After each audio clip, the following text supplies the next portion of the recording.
Now we are going to talk about selection of terms in GP. किसी GP में अगर हमें कुछ टर्म्स को सिलेक्ट करने पर बेस्ड प्रॉब्लम्स आए तो हम कैसे डील करेंगे, इस बारे में अभी हमें चर्चा करनी है। बच्चों, यदि किसी जीपी में हमें किन्हीं 3 टर्म्स को सिलेक्ट करने की या एज्यूम करने की प्रॉब्लम्स करने को मिले तो हम एक काम करेंगे, उन टर्म्स को बच्चों ए अपॉन आर, ए और ए आर एज्यूम कर लेंगे। इससे क्या होगा, इससे फायदा यह होगा कि जब आप इन तीनों को मल्टीप्लाई करेंगे बच्चों, तो मल्टीप्लाई करने से होगा ये कि आर से आर कैंसिल होकर फाइनली एक ही वेरिएबल बचेगा ए। और देखिए ये जीपी में भी है। भाई जीपी क्या होती है, जिसके कोई भी 2 सक्सेसिव टर्म्स का रेशो निकाला जाए वो सेम आता है। भाई जो रेशो सेकंड और फर्स्ट टर्म का है वही थर्ड और सेकंड का है। भाई as far as GP is concern, उसके किन्हीं भी 2 सक्सेसिव टर्म्स का रेशो देखा जाए बच्चों तो वो कांस्टेंट आता है, और वो जो रेशो होता है उसी को तो कॉमन रेशो, सर्वानुपात कहा जाता है। प्रॉब्लम करते हैं, ज्यादा बेहतर तरीके से क्लियर होगा बच्चों। लिखिएगा, there are 3 numbers in GP whose product is -1। 3 संख्याएं जीपी में है जिनका गुणनफल बच्चों ऋण 1 है। एंड देयर सम इज 13/12 और उनका योग 13/12 है। फाइंड दोज नंबर्स, वो नंबर ज्ञात कीजिए। वीडियो को रोककर आप स्वयं भी कर सकते हैं। बच्चों क्या गिवन है, there are 3 numbers in GP. तो हम एक काम करते हैं, हम मान लेते हैं let those numbers are a by r, a and a r. मैंने वो 3 नंबर्स ये मान लिए। उससे फायदा क्या हुआ, उससे फायदा ये हुआ कि हमें जो इन तीनों का जब प्रोडक्ट हम लोग निकालते हैं, जो कि हमें गिवन है -1, हमें ये गिवन है साहब कि इन तीनों का प्रोडक्ट है ऋण 1 गिवन है बच्चों। आपने जब मल्टीप्लाई करा तो आर से आर कैंसिल हो गया और ये आ चुका बच्चों a cube is equal to -1। Cube root ले देने से बच्चों a की वैल्यू मिल गई -1।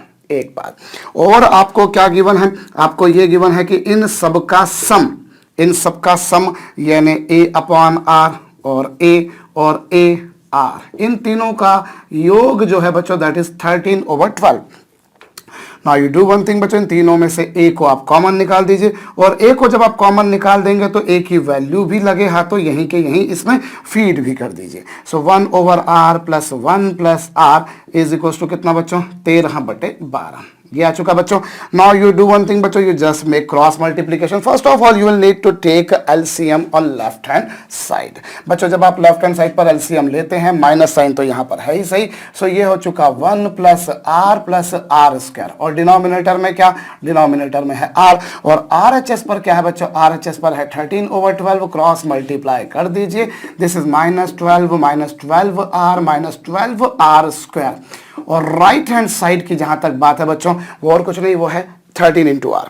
नाउ व्हाट यू सी बच्चों, you see this is 12r square plus this is 25r plus 12 is equal to 0। अभी आप क्या करेंगे बच्चों, अभी आप यहां पर ये 12r square as it is है, और इसे आप क्या लिख सकते हैं बच्चों, यहाँ पर ये जो 25r है इसे मैं 9r लिख सकता हूँ, प्लस 16r लिख सकता हूँ, प्लस 12 लिख सकता हूँ, क्योंकि इन सबका जो इन दोनों का सम 25 आएगा और प्रोडक्ट भी आप जैसे चाहते हैं वैसे ही मिलेगा आपको। एनीवेज इन दोनों में से क्या कॉमन आ रहा है बच्चों, इन दोनों में से 3r कॉमन आ रहा है। जब 3r कॉमन आया बच्चों तो बचा 4r प्लस 3, यहाँ पर कुछ ऐसा, और यहाँ से 4 कॉमन निकाला तो 4r प्लस 3 और इज इक्वल टू 0, यही कुछ आएगा। अब उसके बाद में बच्चों इसको सिंप्लीफाई करके देख लीजिए, यू विल गेट r की वैल्यू -4/3 और -3/4 आएगी।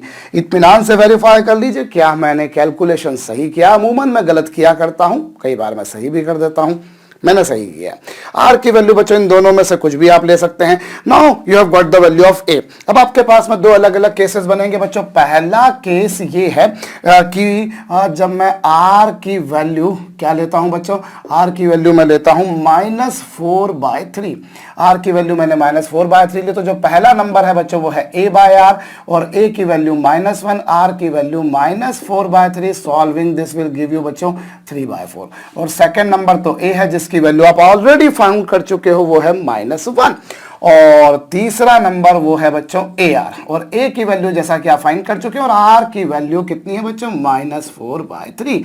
इसको सिंप्लीफाई कर लीजिए बच्चों, वो ये आएगा। So finally what are those numbers बच्चों, वो नंबर्स है 3/4, -1 और 4/3। ये तीन नंबर्स आप देख सकते हैं बच्चों, इन तीनों नंबर्स का मल्टीप्लीकेशन -1 आ रहा है, और इन तीनों नंबर्स का सम भी आप करके देख लीजिए। 3 3 9 -12, 4 4 16, बिल्कुल 13/12 ही आ रहा है, क्योंकि 9 + 16 25 में से 12 जाएंगे, 13 ही बचेंगे। ठीक है बच्चों, पहला केस तो ये हो गया। दूसरा केस आप ये भी ले सकते हैं साहब कि जब मैं r की वैल्यू को -4/3 ना लेते हो, यदि मैं r की वैल्यू को बच्चों -3/4 ले लूं, because these two are values of r। Yes.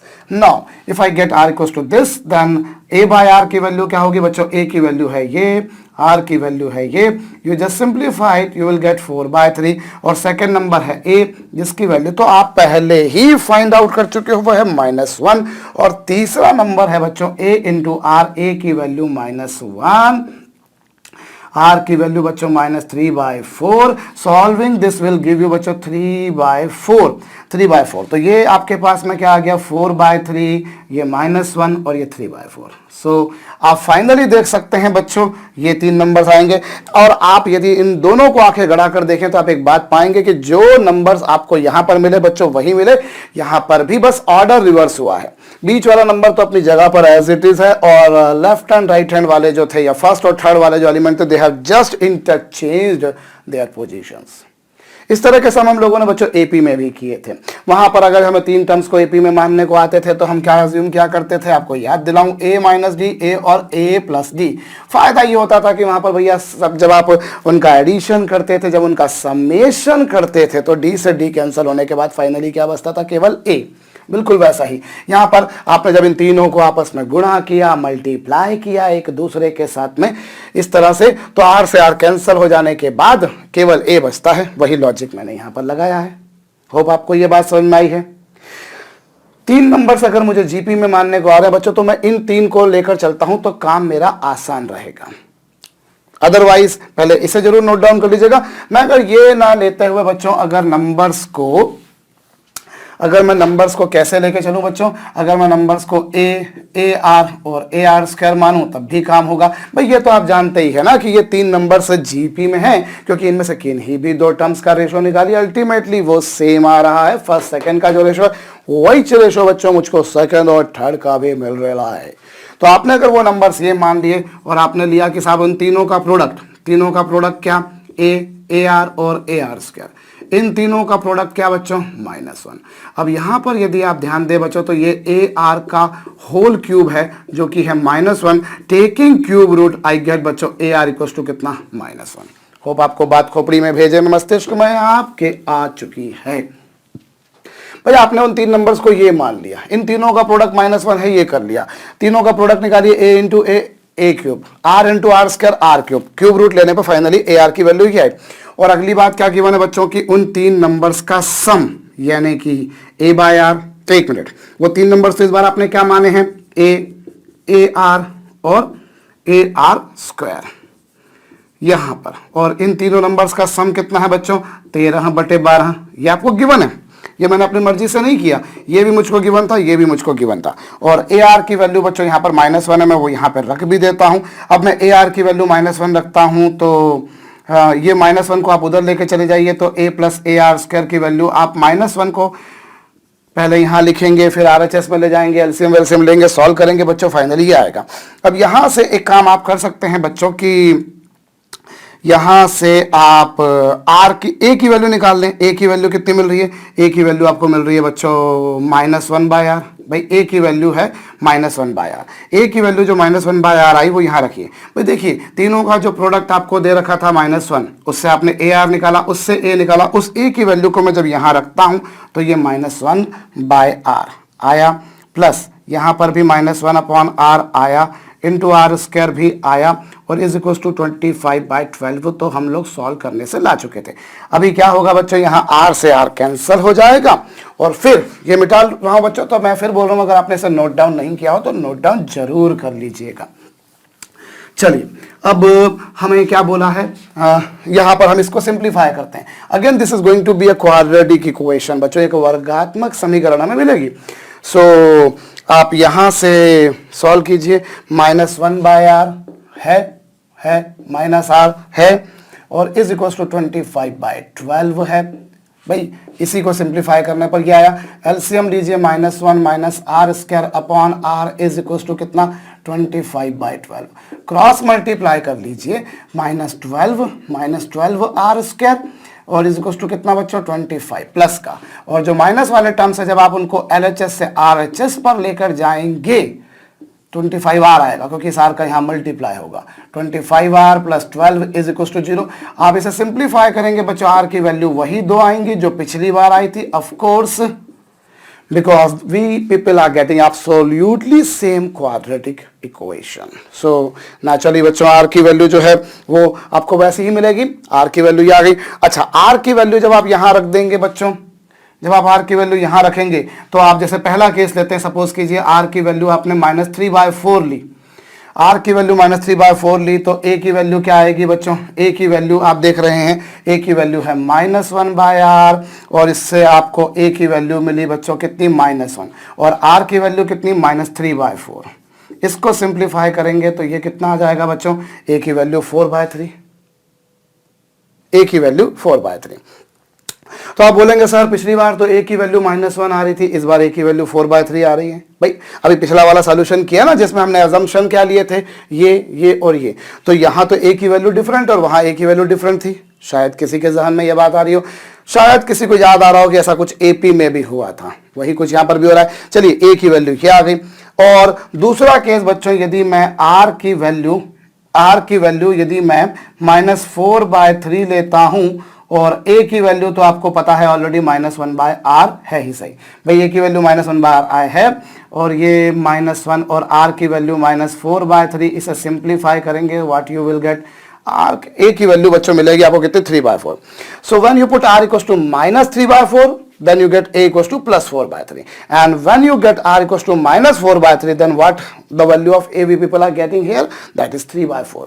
so आपको of course हमें दिखता है कि अरे यार वहां तो a की वैल्यू -1 थी, हाँ r की वैल्यू वही आ रही है जो पिछली बार आई थी, लेकिन a की वैल्यू डिफरेंट आ रही है। शायद ये बात दिमाग में आए तो बच्चों जरा हमारे जो टर्म्स हैं हम वो देखें। सो पहला a की वैल्यू कितनी, भाई देखिए टर्म्स क्या थे, टर्म्स आपने जो एज्यूम किए थे वो थे AR और AR स्क्वायर। अब मैं a लेता हूं, जैसे a की वैल्यू, भाई पहला वाला केस लेता हूं, a की वैल्यू कितनी, a की वैल्यू है 4/3, a की वैल्यू 4/3 और दूसरा टर्म क्या है, दूसरा टर्म है AR और AR की तो वैल्यू ही एक्चुअली भाई पहला टर्म आपने a लिया है उसकी वैल्यू आपने निकाली 4/3 आई, दूसरा टर्म एक्चुअली AR है और AR की तो पक्की पकाई वैल्यू है। आप चाहें तो A की वैल्यू क्या है और R की वैल्यू क्या है वो रखकर भी कर सकते हैं। भाई A की वैल्यू 4/3, R की वैल्यू -3/4, वो भी कर सकते हैं, या AR की पक्की पकाई वैल्यू है आपके पास -1, या आप चाहें तो A इंटू R और A है कितना, A है 4/3 और R है बच्चों कितना, R की वैल्यू इस केस में कितनी -3/4। ऐसा भी आप सिंप्लीफाई कर सकते हैं, अल्टीमेटली -1 आएगी। और तीसरा टर्म जो था बच्चों वो था AR स्क्वायर, A की वैल्यू 4/3 और R की वैल्यू -3/4 का स्क्वायर, और इसका स्क्वायर करेंगे तो 9/16 माइनस प्लस भी हो जाएगा, और तीसरा टर्म जो आएगा बच्चों वो आएगा 3/4। इत्मीनान से आप सिंप्लीफाई करके देख लीजिए। सो फाइनली टर्म्स की वैल्यू क्या थी, AR और AR स्क्वायर, मतलब 4/3 -1 और 3/4। फाइनली आप गौर कर सकते हैं बच्चों आंसर वही आ रहा है जो पिछली बार आ रहा था। पिछली बार मतलब जो हमने सॉल्व करने का पिछला तरीका देखा, डिट्टो वही आंसर आ रहा है। R की वैल्यू वही आई क्योंकि क्वाड्रेटिक इक्वेशन वही की वही बनी। हाँ A की वैल्यू आपको दिखता है, अरे यार R की वैल्यू -3/4 लेते हो तो A की वैल्यू 4/3 मिली। तो यहां कहीं ना कहीं जाके शायद दिमाग किसी का ठनकता है कि सर मैंने ऐसे सॉल्व किया तो A की वैल्यू 4/3 आई और वैसे सॉल्व किया तो -1 आई, लेकिन फाइनली टर्म्स देखिए वही आ रहे हैं। भाई पहला टर्म इस बार क्या था, A, उसकी वैल्यू निकाली, दूसरा टर्म क्या था AR, उसकी वैल्यू निकाली, तीसरा टर्म AR स्क्वायर, उसकी वैल्यू निकाली, या और दूसरा केस में लेता हूं, यदि मैं a की वैल्यू कितनी लेता हूं बच्चों 3/4, a की वैल्यू 3/4 लेता हूं तो सेकंड टर्म तो AR है, उसकी वैल्यू तो पक्की पकाई आपके पास में -1 ही है। मैं नहीं समझता कि कोई दिक्कत वाली बात है। स्टिल अगर फिर भी चाहो तो a इंटू आर, और a की वैल्यू 3/4 है, और जिस समय बच्चों a की वैल्यू 3/4 है उस समय r की वैल्यू बच्चों -4/3 है। Solving this will get us बच्चों -1। Again directly I could write, directly नहीं जाता मैं, इनडायरेक्टली जाता हूं। If I place the value of a, if I place the value of r, ultimately I will be getting the same thing which I got directly. Now the third term is AR²। और what about the value of a की वैल्यू है 3/4, and what about the value of r, that is 4/3, और उसके आगे minus, और उसका square कर देने पर बच्चों ये आ जाएगा। सो फाइनली आप क्या देख रहे हैं बच्चों, आंसर है 3/4, आंसर है बच्चों -1, और आंसर है बच्चों 4/3। अब आप गौर कीजिए, आपको लगेगा कि अरे यार पिछली वाली जो मेथड से आंसर आ रहा था, आंसर वही आ रहा है। गौर कर लीजिए भाई, पिछले वाले आपने जो सॉल्व करने का तरीका देखा उससे भी यही 3 नंबर्स आए थे। अल्टीमेटली आपको क्या करना है, you need to find those 3 numbers which are in GP, whose product is -1 and whose sum is 13/12. Finally, whether you approach in that previous method or you approach by this method, ultimately answers दोनों case में same आ रहे हैं। मुद्दे की बात क्या है बेटा लोगों, क्योंकि कई लोग ये प्रश्न पूछते हैं, कंफ्यूज हो जाते हैं कि सर ने जो तरीका बताया था उससे a की वैल्यू ये है और मेरे तरीके से a की वैल्यू ये। जस्ट उसी को मैंने एलोबरेट करने के लिए आपको बताया। बच्चों एक्चुअली देखो, अगर मैं ये वाली अप्रोच अपनाता हूं तो फर्स्ट तो a का मतलब यहां पर फर्स्ट टर्म है a, लेकिन अगर आप ये वाली अप्रोच अपनाते हैं तो फिर a का मतलब है second term. It is not a, it is actually which number term you people are talking about. If you assume those numbers in GP, अगर आपको वो 3 नंबर जीपी में मानने को आते हैं और आप वो ये 3 नंबर्स मानते हो तो यहां a का मतलब है सेकंड टर्म, और अगर आप वो ये 3 टर्म्स लेते हो तो फिर a का मतलब है फर्स्ट टर्म।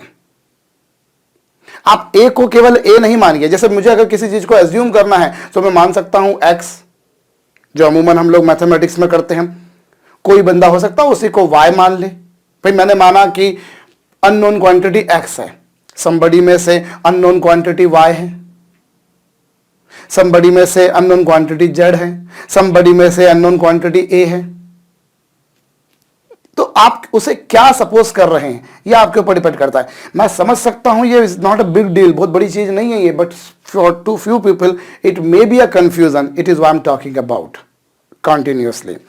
आई रिपीट, अगर आप ये 3 टर्म्स मानते हैं तो a का मतलब है सेकेंड टर्म, और अगर आप ये 3 टर्म्स मानते हैं तो a का मतलब है फर्स्ट टर्म। अब आप देखिए, अगर आपने ये 3 टर्म्स माने तो आपको डायरेक्टली उससे a मिल जाता है, और अगर आपने ये 3 टर्म्स माने तो आपको AR की वैल्यू मिलती है, मतलब सेकेंड टर्म मिलता है। अल्टीमेटली इस तरीके से भी आपने जब इसको सॉल्व किया था, इस प्रॉब्लम को, अभी a³ की वैल्यू -1 रखी थी तो आपको a की वैल्यू मिली थी -1, और a क्या था वहां पर, सेकेंड टर्म। आप पिछली वाली अप्रोच से भी अगर चलते तो डायरेक्टली आपके पास में सेकेंड टर्म आ रहा था, और यदि इस वाली अप्रोच से भी चलते हैं तो भी आपके पास में डायरेक्टली सेकेंड टर्म आ रहा है। सेकेंड टर्म की वैल्यू कितनी आई, -1, और अगर आपने ये वाली अप्रोच अपनाई तो भी सेकेंड टर्म की वैल्यू कितनी आई, -1। फर्स्ट टर्म की वैल्यू क्या आई थी, या तो ये आई थी या फिर ये आई थी। फर्स्ट टर्म की वैल्यू या तो ये आई थी या फिर ये आई थी। थर्ड टर्म की वैल्यू ये आई थी या फिर ये आई थी। फाइनली आंसर वही आ रहा है। मुद्दे की बात यह बच्चों कि अगर आप ऐसा एज्यूम करते हो तो आपको सेकंड टर्म की वैल्यू मिल रही है, और अगर आप ऐसा एज्यूम करते हो तो भी आपको सेकंड टर्म की वैल्यू मिल रही है। और 100% मेरा मानना यह है कि पिछला वाला एजम्पशन ज्यादा आसान है, क्योंकि उससे फायदा ये होता है कि आप जहां यहां 2 वेरिएबल्स में काम कर रहे हो, यहां से a की value in terms of r निकाली या r की value in terms of a निकाली, फिर आपने सिंप्लीफाई किया। So of course you people are having 2 variables simultaneously, but if you approach in this way, one variable is being cancelled out, another variable we are taking ahead, so that work becomes easy, आसान हो जाएगा work. मेरे लिए ये कार्य करना सुलभ सरल हो जाएगा। बात मेरे ख्याल से खोपड़ी में जा चुकी होगी। Is not a big deal, copy जरूर कर लीजिएगा बच्चों। तो आप अगर ये वाला तरीका अपनाते हैं तो भी आपके पास सेकंड टर्म आ रहा है, बस अंतर ये कि यहाँ ए का मतलब सेकंड टर्म है और यहाँ पर ए का मतलब फर्स्ट टर्म है। फाइनली नंबर्स वही आएंगे। होप बात खोपड़ी में जा चुकी है बच्चों, जरूर नोट डाउन कर लीजिएगा। एक प्रॉब्लम और लिखेगा बच्चों, there are 3 numbers in GP whose sum is 729, whose product is 729. There are 3 numbers in GP whose product is 729 and sum of all possible pairs is 819. There are 3 numbers in GP whose sum is 729, whose product is 729 and sum of all possible pairs is 819. Find those numbers. Video को रोकिए और करिए। बच्चों देखिए आपको क्या given है, 3 number GP में। तो जैसा मैंने आपसे कहा कि 3 नंबर जीपी में है, आप उन 3 नंबर्स को ऐसा भी मान सकते हैं या फिर ए आर और ए आर स्क्वायर भी मान सकते हो। जैसा कि मैंने कहा कि मेरे ख्याल से ये वाला मानने का तरीका आसान है। सो मैंने ये 3 नंबर्स मान लिए कि वो 3 नंबर जो जीपी में है वो 3 नंबर्स ये हैं, मान लिए। अब इन 3 नंबर्स का प्रोडक्ट कितना है बच्चों, 729, ये आपको गिवन है। आर से आर कैंसल, इससे आपको मिलेगा a into a cube is equal to 729 और यहां से a की वैल्यू निकालिए बच्चों, तो a की वैल्यू आपको मिलेगी। एक्चुअली ये जो 729 है this is nothing but 9 cube, क्योंकि 9 9 जा 81, 9 जा 729 होगा। Solving this taking cube root I will get the value of a is equal to 9। इससे मुझे a की जो वैल्यू मिली बच्चों वो 9 मिली। क्या मिली, 9। आपको ये गिवन था एक तो, और दूसरी चीज क्या गिवन थी कि जितने भी पॉसिबल पेयर्स हैं इनकी जितनी भी पॉसिबल पेयर्स हैं, जितनी भी पॉसिबल पेयर मतलब क्या भाई, पेयर्स इनकी कब कब पॉसिबल होंगी भाई, पेयर पॉसिबल होगी जब आप फर्स्ट सेकंड का प्रोडक्ट करो या सेकंड थर्ड का प्रोडक्ट करो या फिर फर्स्ट थर्ड का प्रोडक्ट करो। भाई 3 पेयर्स हैं, 3 में से कौन कौन सी 3 नंबर्स हैं, 3 में से कितनी पॉसिबल पेयर्स हैं, फर्स्ट सेकंड, सेकंड थर्ड और थर्ड। तो sum of product of all possible pairs मतलब फर्स्ट और सेकंड का प्रोडक्ट, सेकंड और थर्ड का प्रोडक्ट, थर्ड और फर्स्ट का प्रोडक्ट। भाई फर्स्ट सेकंड का प्रोडक्ट, सेकंड थर्ड का प्रोडक्ट, थर्ड फर्स्ट का प्रोडक्ट, और इन तीनों का सम किसके बराबर है, यस 819। ये आपको गिवन है। इन तीनों का जो प्रोडक्ट है बच्चों वो कितना है, 819। That they people have told us. चलिए साहब, नाउ अब आप देखिए बच्चों, ये जो आपको इक्वेशन मिल रही है यहां पर आर से आर कैंसल हो गया, ए इंटू ए कॉमन निकाल लीजिए, a square 1 by r plus r plus 1, ये आया। अरे भैया इधर ए इंटू ए, इधर भी ए इंटू ए और a into A square common निकाल देंगे तो 1 बाय आर बचेगा, यहां पर से बचेगा आर और यहां से 1, ये आया। और क्या होगा, आपको ये मिला। और उसके बाद में ए की वैल्यू 9, ए की वैल्यू 9 आप यहां रख दीजिए। ए की वैल्यू 9 यदि आप रख देंगे यहां पर तो 9 का स्क्वायर मिलेगा, बिल्कुल मिलेगा 9 का स्क्वायर। और यहां पर क्या मिलेगा बच्चों, एक सेकंड, ये 9 का स्क्वायर और ये 1 by r plus r plus 1 और इज इक्वल टू कितना, 819, यही कुछ होगा। भाई यहां से ए की वैल्यू आपने 9 निकाली, वहां से ए स्क्वायर कॉमन निकाला सब जगह से, फिर ए की वैल्यू 9 का स्क्वायर रख दी, ए की वैल्यू 9 रखी, उसका स्क्वायर था, इसे स्क्वायर कर दिया। अभी 9 से ये कितने टाइम्स जा रहा है बच्चों, 9 से ये जा रहा है 91 times. Exactly how many times, 91 times, क्योंकि 9 9 जा 81 प्लस और 1, ये हो गया बच्चों। अब आप एक काम करिए, इसको एलसीएम लेके सॉल्व कीजिए। पहले 1 प्लस आर स्क्वायर और यहां पर है ये आर और इज इक्वल टू 91। अभी क्या होगा बच्चों, ये 9 are square plus 9 R plus 9 और इज इक्वल टू कितना, 91 इंटू आर। इसको इधर ले आएंगे, सो ये 9 are square minus 82 r plus 9, ये कुछ आएगा, मेरे ख्याल से तो मैंने सही किया है, और वेरीफाई कर लीजिएगा। और फिर 9r² माइनस आर, भाई इसके फैक्टर्स इजीली बन रहे हैं, काफ़ी सरलता से बन रहे हैं। ये आपके पास आया, और इसमें से आपने r कॉमन निकाला तो ये 9r-1, और इसमें से आपने 9 कॉमन निकाला तो 9r-1, और इज इक्वल टू 0, और यहाँ से r की वैल्यू आपको 1/9 और 9 मिल रही है। आपको r की वैल्यू कितनी मिली बच्चों? r की वैल्यू आपको 1/9 और 9 मिली है। These two values of r we have got है, यस। r की ये दो वैल्यूज आई है आपके पास में, और a की वैल्यू कितनी? 9। यहां फिर मैं बोल रहा हूं a का मतलब क्या है? सेकेंड टर्म, वही आया। अब पहला केस बच्चों, पहला केस मैं ले लेता हूं जब r की वैल्यू 1/9 है। अगर r की वैल्यू मैं कितनी लेता हूं बच्चों? 1/9, तो फर्स्ट टर्म है a/r, और a की वैल्यू है 9 और r की value 1/9। Solving this will give us 81। फिर a, उसकी वैल्यू है 9, वो तो पकी पकाई है, और a की वैल्यू 9 और r की वैल्यू 1/9, ये 1।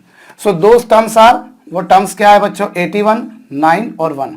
You can see these three numbers are in GP, and of course their product, if you multiply them together you will get 729, and if you make all possible kinds of pairs in terms of product और इनका add करेंगे तो आपको 819 ही मिलेगा।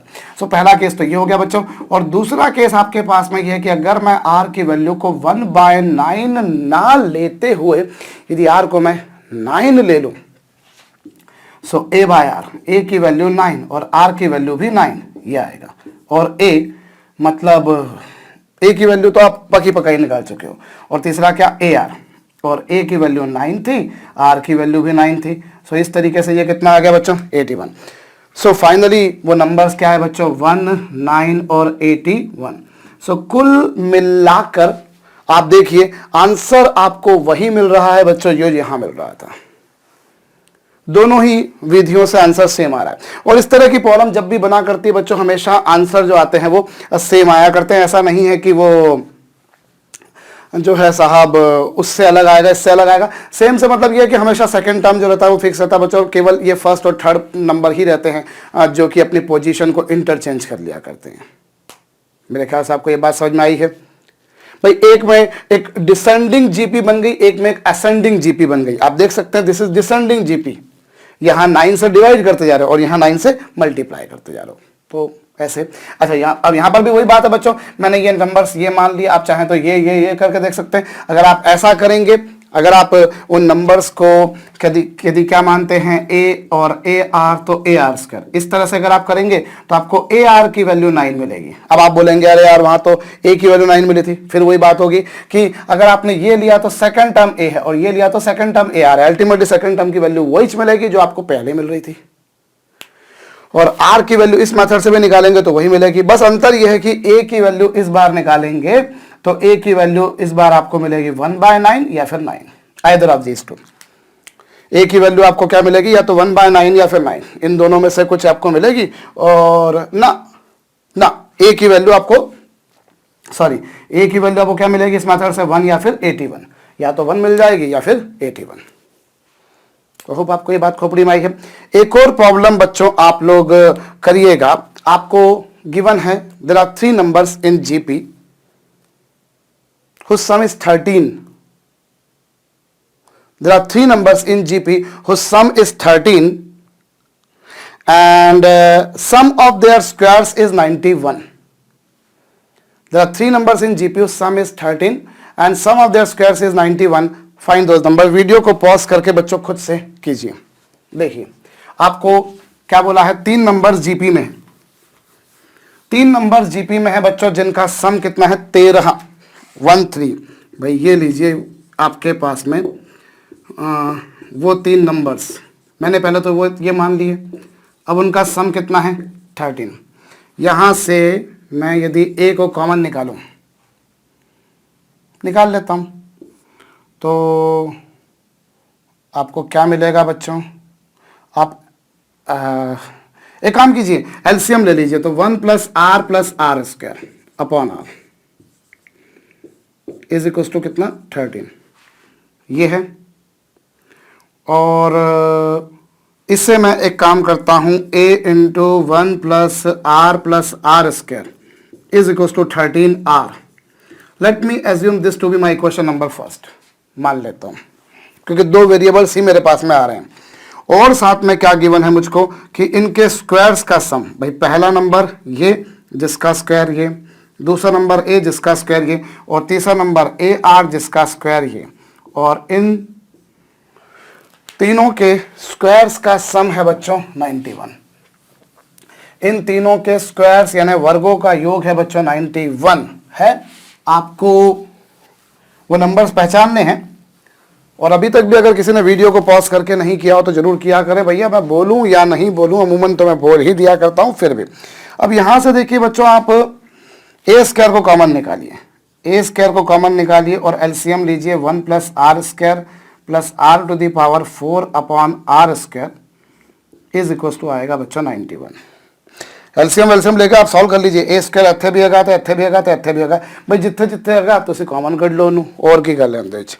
ਹੁਣ ਕੀ ਕਰਨਾ ਬਈ, ਸਾਨੂੰ ਇੱਥੇ ਮਲਟੀਪਲਾਈ ਕਰ ਦਿਓ ਤੁਸੀਂ, ਤੁਹਾਨੂੰ ਕੀ ਮਿਲ ਗਿਆ ਬਈ, a square into 1 plus r square plus r to the power 4 is equal to 91 r square. ये मेरे पास में भैया इक्वेशन नंबर 2 है। Now I have two equations, a और आर में दो इक्वेशंस हैं। Obviously two variables I do have, मेरे पास दो वेरिएबल्स हैं ए और आर, और दो ही इक्वेशंस हैं, जितने वेरिएबल उतनी इक्वेशन, मैथमेटिक्स का नियम यही कहता है। तो मैं इन दोनों को सॉल्व कैसे करूं कि मुझे ए भी मिल जाए और आर भी मिल जाए। तो एक काम करते हैं, हम इक्वेशन फर्स्ट का स्क्वायर करते हैं। Squaring equation first, squaring equation number first. If I square this first equation, I'll get बच्चों a square, और जब मैं इसका स्क्वायर करूंगा तो 1 plus r square plus r to the power 4 ना, केवल यहीं तक नहीं होगा, plus 2 into r plus 2r cube plus 2r square, और इज इक्वल टू कितना बच्चों, 13r का भी स्क्वायर करोगे तो 169r स्क्वायर होगा। भाई आपने इक्वेशन फर्स्ट का स्क्वायर किया, a का स्क्वायर ये रहा, फिर a square plus b square plus c square plus 2ab plus 2bc plus 2c, ये आया। और फिर क्या होगा, ये आपके पास में आ रहा है, और फिर आप इसमें से ए स्क्वायर वाला पोर्शन आप साथ में रखिए, a square into 1 plus r square plus r to the power 4 plus, इनमें से आप 2r को कॉमन निकाल दीजिए। तो 2r को आप जब कॉमन निकाल देंगे इंटू ए स्क्वायर तो बचेगा 1 plus r square plus r, और इज इक्वल टू कितना, 169 आर स्क्वायर। मेरे ख्याल से आपको समझ में आया है मैंने क्या किया है बच्चों। पहले तो मैंने समीकरण 1 के दोनों पक्षों का वर्ग कर दिया, squared equation number first, both sides naturally without any confusion. जब मैंने स्क्वायर किया बच्चों तो a plus b plus c का होल स्क्वायर क्या होता है, a square plus b square plus c square plus 2ab plus 2bc plus 2ca। अभी a स्क्वायर इन दोनों को आपने एक साथ लिख दिया, 1 as it is, r square as it is, r to the power 4 as it is. इसमें से इन तीनों में से मैंने क्या कॉमन निकाला, यस 2r। मैंने इन तीनों में से 2r को कॉमन निकाला, और a स्क्वायर का मल्टीप्लाई यहाँ पर पहले से था तो मैं वही का वही मल्टीप्लाई कर देता हूँ। 2r इधर से कॉमन निकाला, उधर a स्क्वायर भी है, यहाँ बचा 1, यहाँ बचा आर स्क्वायर, यहाँ बचा r, और 169 r square as it is.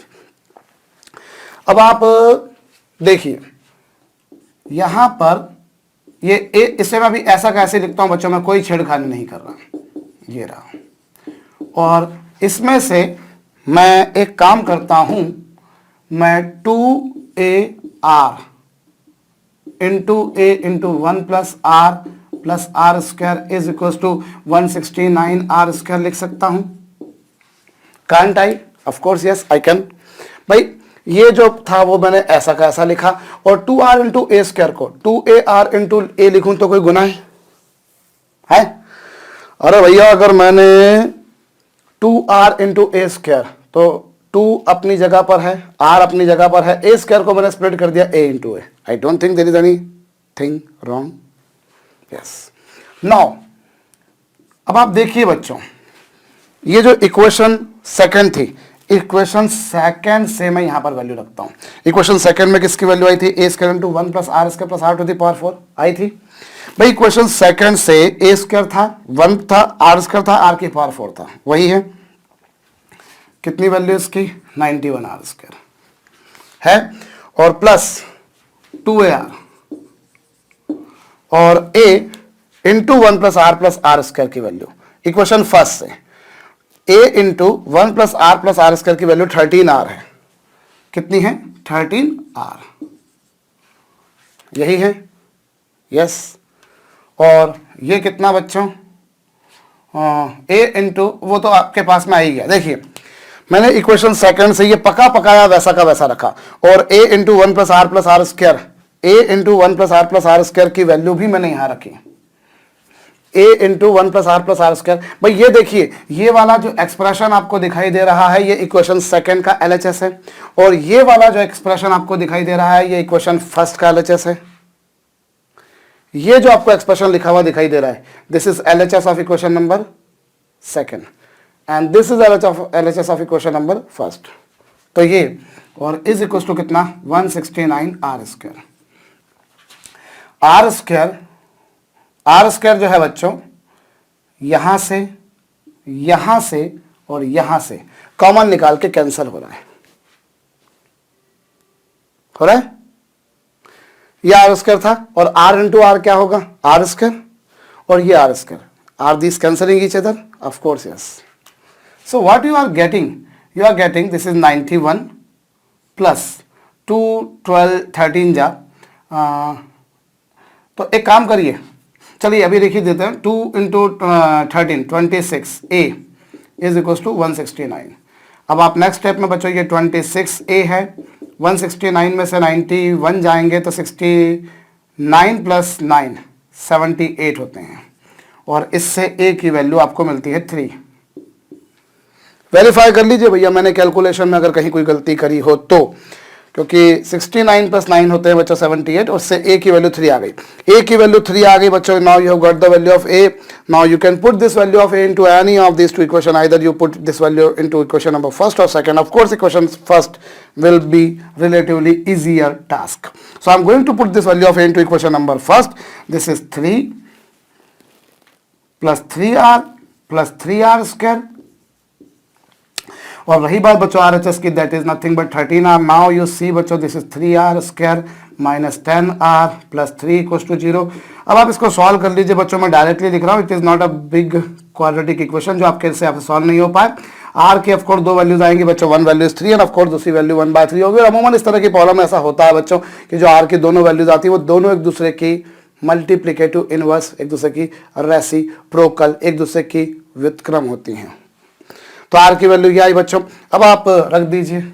चलिए पहला केस बच्चों, जब मैंने r की वैल्यू 3 रखी, कितनी 3, अभी अगर मैंने r की वैल्यू को 3 रखा तो मेरे को क्या मिलेगा रे, हाँ r की वैल्यू मुझको 3 मिलेगी। तो पहला नंबर a/r, और a की वैल्यू आप निकाल चुके हो 3 है, r की वैल्यू भी 3 है, सो ये आया सेकंड नंबर a जिसकी वैल्यू 3 है, और तीसरा नंबर a की वैल्यू 3, r की वैल्यू भी 3, कुल मिलाकर 9। सो फाइनली वो नंबर्स क्या आएंगे बच्चों 1 3 और 9। या फिर बच्चों मैं एक काम करूं, वो नंबर्स क्या ले सकता हूं भाई, r की वैल्यू मैंने 1/3 ले ली। अगर r की वैल्यू 1/3 लेता हूं तो पहला नंबर है a/r, a की वैल्यू कितनी है 3, r की वैल्यू कितनी है 1/3 9। सेकंड नंबर a जो अपने आप में ही 3 है, और थर्ड नंबर ar और जो है 3 इंटू 1/3 यानी कि 1। फाइनली वो नंबर्स क्या आए, फाइनली वो नंबर्स आए 9 3 और 1। कुल मिलाकर नंबर्स वही आ रहे हैं जो पहले आ रहे थे बच्चों। अंतर सिर्फ इतना है कि एक में वो असेंडिंग जीपी और दूसरे में वो डिसेंडिंग जीपी है। सो मुझे वो 3 नंबर्स मानने को आए बच्चों, तो वो 3 नंबर्स मैंने ये माने। मैं वो 3 नंबर्स ये भी मान के कर सकता था, मैं बार बार आपसे कह रहा हूं। पर अमूमन ये होता है बच्चों कि अगर मैं उन 3 नंबर्स को मैं कुछ ऐसा सपोज कर लेता हूं तो उससे फायदा ये होता है कि अगर प्रोडक्ट वाली प्रॉब्लम बन जाए, जैसा कि पिछली 2 प्रॉब्लम में था, तो काम तो बच्चों रिलेटिवली काफी इजी हो जाता है। उससे फायदा ये होगा कि r से r जो है बच्चों वो कैंसिल हो जाएगा, और आपको a मिल जाएगा। a से फिर आप बाद में एक वेरिएबल और r, क्योंकि अल्टीमेटली 2 वेरिएबल्स होंगे, एक a और एक r। एक प्रॉब्लम और लिखिएगा बच्चों, There are three numbers in GP whose sum is 56. There are three numbers in GP whose sum is 56. Now if 1, 7 and 21 are subtracted from them, if 1, 7 and 21 are subtracted from them in same order, the new numbers are in AP. There are three numbers in GP whose sum is 56. Now if 1, 7 and 21 are subtracted from them, so that new numbers are in AP, find original numbers. Video को pause करके बच्चों खींचिए। देखिए आपको क्या given है कि कोई तीन नंबर्स हैं बच्चों जो कि जीपी में है, तो मैं काम करता हूं वो तीन नंबर्स में एज यूजुअल वो तीन नंबर्स क्या मान लेता हूं, ए बाय आर, ए और ए आर मान लिया। मैंने वो तीन नंबर्स ये मान लिए। अब इन तीन नंबर्स में से मैंने क्या सब्ट्रैक्ट करा, इसमें से 1 सब्ट्रैक्ट किया, इसमें से 7 सब्ट्रैक्ट किया और इसमें से 21 सब्ट्रैक्ट किया। भाई पहले नंबर में से मैंने क्या सब्ट्रैक्ट किया, 1। पहले नंबर में से मैंने क्या सब्ट्रैक्ट किया, 1 कर लिया। दूसरे नंबर में से मैंने क्या सब्ट्रैक्ट किया, 7। और भाई तीन नंबर्स जीपी में हैं। पहली बात तो ये कि तीन नंबर जीपी में और उनका प्रोडक्ट कितना है, 50। उनका सम दे रखा है आपको 56। The three numbers in GP whose sum is 56। ये लीजिए, यहां से a कॉमन निकाल दिया, so 1 by r plus 1 plus r is equal to 56। ये मेरी क्वेश्चन नंबर फर्स्ट। या और इसको थोड़ा सा सिंप्लीफाई करना चाहूँ तो कर सकता हूँ, अदरवाइज अभी मैं इसको यहीं पे ले जाकर छोड़ देता हूँ। और फिर क्या बोला बच्चों कि इनमें से अगर मैंने पहले में से 1, दूसरे में से 7 और तीसरे में से 21 सब्ट्रैक्ट किया सेम ऑर्डर में, then new numbers are in AP. और आपको पता है बच्चों अगर कोई तीन numbers a b c AP में होते हैं तो 2b इज इक्वल टू होता है a प्लस सी, आप एपी में जानते हो। सो अगर ये तीन नंबर्स एपी में है तो 2 times of this is equal to होगा 2 times of b is equal to a जो कि ये है प्लस c जो कि ये होगा बच्चों। अगर कोई तीन नंबर्स एपी में होते हैं तो बीच वाला जो टर्म होता है वो आजू बाजू वाले टर्म्स का एरिथमेटिक मीन कहलाता है, ये भी आप जानते हैं। सो वही मैंने यहां पर किया बच्चों। अब क्या मिलेगा मुझको यहां से, भाई आपने जो है इस 2 का अंदर मल्टीप्लाई कर देते हैं तो ये 2a माइनस 14 है। और यहां से इन दोनों में से बच्चों यदि मैं a को कॉमन निकाल दूं तो मुझे मिलेगा 1 by r plus r is equal to minus कितना बच्चों 22। एक काम करते हैं, ये जो इक्वेशन आपके पास में आई थी मैं इसे इक्वेशन नंबर फर्स्ट नाम नहीं देता, क्योंकि प्रॉब्लम करने के बाद हमें मालूम पड़ता है कई बार कि हम थोड़ा सा अगर ऐसा कुछ कर ले तो आपके पास में ये जो एक्सप्रेशन आया है बच्चों, इसमें से आप a का मल्टीप्लाई करिए, a का मल्टीप्लाई कीजिए 1 बाय आर में और r में, और 1 में भी a का मल्टीप्लाई कीजिए और उसे राइट हैंड साइड पे ले जाइए तो वो 56 माइनस a होगा और इससे मैं इक्वेशन नंबर फर्स्ट मानूंगा।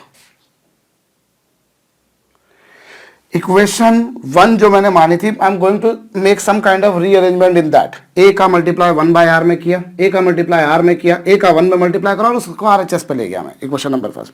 अभी आपसे ये बोला है कि 1, 7 and 21 are subtracted from these numbers, then the new numbers are in AP. इसमें से 1 सब्ट्रैक्ट किया।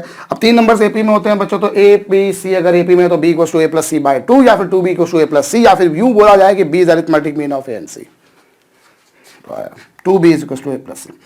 अब मैंने इस दोनों को एक साथ लिख दिया बच्चों, और यहां से ये जो मेरे पास में एक्सप्रेशन आया उसे मैं यहां फीड करता हूं, इसे मैं यहां फीड करता हूं बच्चों। तो देखिए LHS क्या है, LHS है बच्चों 2a माइनस 14 और RHS क्या है, a into 1 by r plus r की वैल्यू कितनी है बच्चों 56 माइनस a, 56 माइनस a है और माइनस 22 तो वहां पर पहले से था। अब इस माइनस a को आप इधर ले आइए तो बच्चों ये 3a हो जाएगा, 56 में से 22 जाएंगे तो बचेगा 34 प्लस 14 48 और इससे a की वैल्यू 16 मेरे ख्याल से मैंने सही किया। मैं एक बार फिर से देख लेता हूँ। माइनस से RHS पे LHS पे जाएगा, 3a प्लस का हो गया, 56 में से 22 गए तो 34 प्लस 14 विल बिकम 16 बच्चों। फाइनली a की वैल्यू 16 आ गई, a की वैल्यू 16 आ गई। Now you put this value of a into equation number first. आप इसे यहां रख दीजिए बच्चों। जब इसे आप यहां रखेंगे तो 16 into 1 plus r square by r, ये और इज इक्वल टू कितना बच्चों, 56 में से 16 जाएंगे तो बचेगा 40, और ये 8 से जा रहा है बच्चों 2 टाइम्स, ये 8 से जा रहा है 5 टाइम्स। और ये तो बड़ी सिंपल सी इक्वालिटी की क्वेश्चन बनती हुई नजर आ रही है मुझको। 2r square minus 5r plus 2 is equal to 0। आप इसको सॉल्व कर लेंगे बच्चों। आर की ऑब्वियसली मैं पहले ही बोल चुका हूं कि आर की इस तरह की प्रॉब्लम में जो वैल्यूज आती होती है वो दोनों एक दूसरे की मल्टीप्लिकेटिव इनवर्स होती है। यानी एक वैल्यू अगर 2 आई है तो दूसरी डेफिनेटली 1/2 आएगी, और अगर एक 1/2 तो दूसरी डेफिनेटली 2 होगी। सो ये आर की वैल्यू आ गई, ए की वैल्यू आ गई। तो आप पहला केस लीजिए, आर की वैल्यू यदि आप 2 लेते हैं, यदि आपने आर की वैल्यू 2 ली तो वो नंबर्स आएंगे बच्चों 8, 16 और 32। क्या इन दोनों का सम 56 है? बिल्कुल है, ये आ जाएंगे। और यदि आपने आर की वैल्यू 2 ना लेते हुए 1/2 ले ली तो आपको वो नंबर्स मिलेंगे 32, 16 और 8। वेरीफाई कर लीजिए बच्चों। मैं पहले ही बोल चुका हूँ इस तरह की प्रॉब्लम में जो आंसर्स आते होते हैं वो सेम आया करते, बस अंतर ये होता है कि एक में अगर असेंडिंग जीपी आई तो दूसरे में बच्चों वो डिसेंडिंग जीपी होगी। अगर मैं एक में असेंडिंग जीपी दूसरे में डिसेंडिंग जीपी होगी। इस तरह से बच्चों एक प्रॉब्लम और देता हूं, पर पहले इसे जरूर नोट डाउन कीजिएगा अगर आपने नहीं किया हो। There are 3 numbers in GP whose product is 1000। There are 3 numbers in GP whose sum is 1000। लिख लिया। Now if 6 is added to second term and 7 is added to third term, if 6 is added to second term and 7 is added to third term, the new numbers are in AP। वैसी problem, video को pause करके वो तीनों numbers बताइए। देखिए साहब, कोई 3 numbers GP में हैं जिनका प्रोडक्ट 1000 है, तो वो 3 नंबर्स का प्रोडक्ट ये और ये आया। इससे आर की वैल्यू कैंसिल हो जाएगी, आर कैंसिल हो जाएंगे, ए की वैल्यू आ जाएगी बच्चों 10। आप सिंप्लीफाई कर लीजिए। सो ए की वैल्यू 10 आ गई। अब आपको क्या बोला है बच्चों कि यदि मैं सेकंड टर्म में 6 ऐड कर दूं और थर्ड टर्म में 7, फर्स्ट टर्म के बारे में कुछ नहीं बोला, मतलब first term as it is. क्योंकि अगर आपके दिमाग में ये बात आई हो कि सर फर्स्ट में क्या किया, तो फर्स्ट में कुछ नहीं बोला है मतलब कुछ नहीं किया है, कुछ नहीं बोला है मतलब कुछ नहीं किया। नेचुरल ऑब्वियस सिंपल सी बात है। अब ये नंबर्स एपी में, और फिर वही बात बच्चों, अगर 3 नंबर्स एपी में होते हैं तो b = a + c/2 होता है। सो यहां a + 6 is equal to 2 times of, ना 2 times of this is equal to a/r plus AR + 7। ये है, और ये तो निहायत ही सिंपल सी बात है क्योंकि यहां तो a की वैल्यू आप ऑलरेडी फाइंड कर चुके हो। 10 + 6 10/r प्लस 10r प्लस 7। अभी 10 और 6 आपने बचपन में सुना होगा बच्चों 16 होते हैं, सुना था? अभी भी उतने ही होते हैं, चेंज नहीं हुए। सो ये 2 × 16 बच्चों 32 है, और इज इक्वल टू कितना बच्चों 10/r प्लस 10r प्लस 7। ये आया। और व्हाट टू डू। अभी क्या होगा, यहां पर 25 आएगा। सो ये हो जाएगा बच्चों 10r minus 25r plus 10 is equal to 0। 5 से ये कैंसिल हो जाने के बाद, अरे 10r², 5 से कैंसिल हो जाने के बाद 2r² माइनस 5r प्लस 2। अरे ये तो वैसे की वैसे ही इक्वेशन बन गई। आर की वैल्यू इससे 2 और 1/2, ये 2 वैल्यूज आएंगी। और आर की वैल्यू 2 लेंगे बच्चों, जब पहला केस, जब आर की वैल्यू आप 2 लेंगे तो वो नंबर्स क्या होते हैं, वो नंबर्स क्या लिए आपने a/r, a और AR। सो a/r की वैल्यू 5 आ जाएगी, 10 आ जाएगी और 20 आ जाएगी। तो वो ये 3 नंबर्स ये होंगे। और दूजा केस ਤੁਹਾਡੇ ਕੋਲ ਕਿਹੜਾ ਹੈਗਾ ਬਈ, दूजा केस ਤੁਹਾਡਾ ਹੈਗਾ ਬਈ r ਦੀ ਵੈल्यू ਜਦੋਂ ਤੁਸੀਂ 1/2 ਐਜ਼ਿਊਮ ਕਰ ਲਓ, ਕਿੰਨੀ 1/2। तो जो नंबर है कि भाई साढ़े कोलो कितने आनेंगे 20 तो 10 ते 5। अगेन यू सी एक तरीके से आर की जो वैल्यू आई है, दूसरे तरीके से उसकी मल्टीप्लिकेटिव इनवर्स आई है। जब एपी में इस तरह की प्रॉब्लम किया करते थे तो दोनों वैल्यूज इक्वल आती थी बट उनके साइन अपोजिट होते थे। अगर एक +5 आती थी तो दूसरी -5 आती थी, उसमें भी एक असेंडिंग एपी बनती थी और एक डिसेंडिंग। यहां पर भी वही, बस वहां पर डिफरेंस सेम आया करता था, यहां पर रेशो। तो होप आपको ये बात समझ में आई है बच्चों। जब मैं करा कि अगर किसी जीपी में अगर हमें 3 टर्म्स मानने को आते हैं तो हम वो ये 3 टर्म्स ऐसे मान लिया करें। ठीक इसी तरह से बच्चों यदि मुझे किसी जीपी में अगर 4 टर्म्स मानने को आए तो मैं एक काम करता हूं, उन टर्म्स को a/r3, a/r, ar और ar³ ले लिया करूंगा। यदि मुझे बच्चों किसमें एपी में सॉरी जीपी में मुझे अगर जीपी में बच्चों 4 टर्म्स मानने को आए तो मैं ये मान लूंगा। और क्यों मान लूंगा, एक प्रॉब्लम करते हैं जिससे क्लियर हो जाएगा। There are 4 numbers in GP whose product is 4096. There are 4 numbers in GP whose product is 4096 and their sum is 85. There are 4 numbers in GP whose sum is 4096. Whose product is 4096. 4096 is their product and their sum is 85. Find those numbers. Video को pause करके कीजिए। देखिए साहब, आपको क्या बोला है, 4 numbers GP में है। 4 नंबर्स जीपी में हैं, a/r³, a/r, ar और ar³।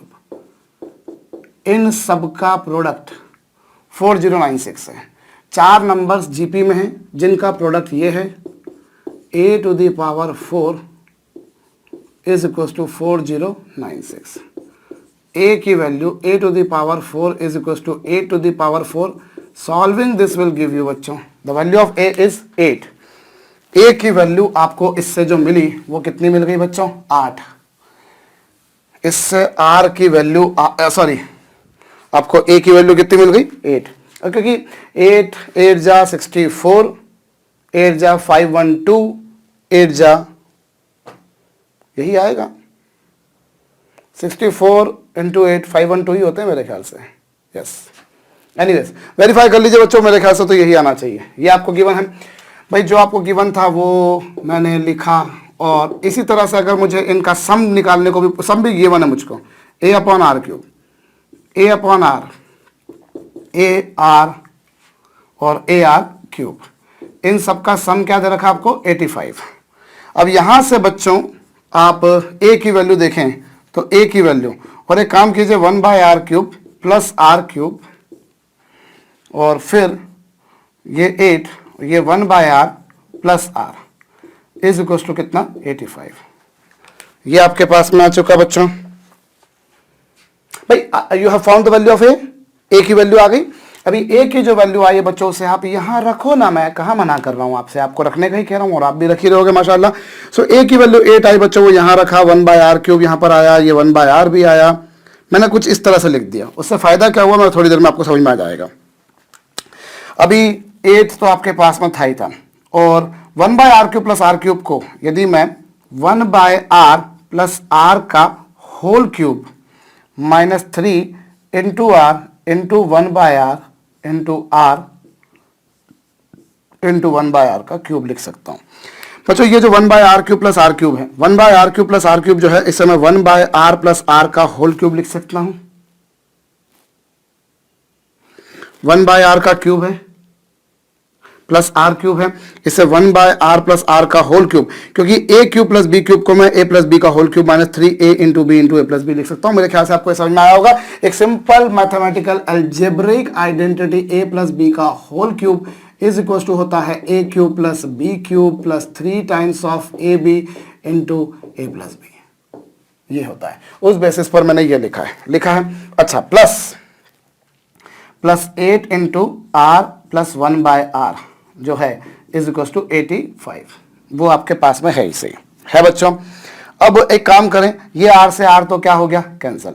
इस r से r ये कैंसिल हो गया, और फिर क्या करेंगे आप, अब आप एक काम कीजिए बच्चों, यहाँ पर थोड़ा सा एक छोटा सा हम एजम्पशन ले लेते हैं कि मैं मान लेता हूं let r plus 1/r is equal to, मैंने सपोज कर लिया x।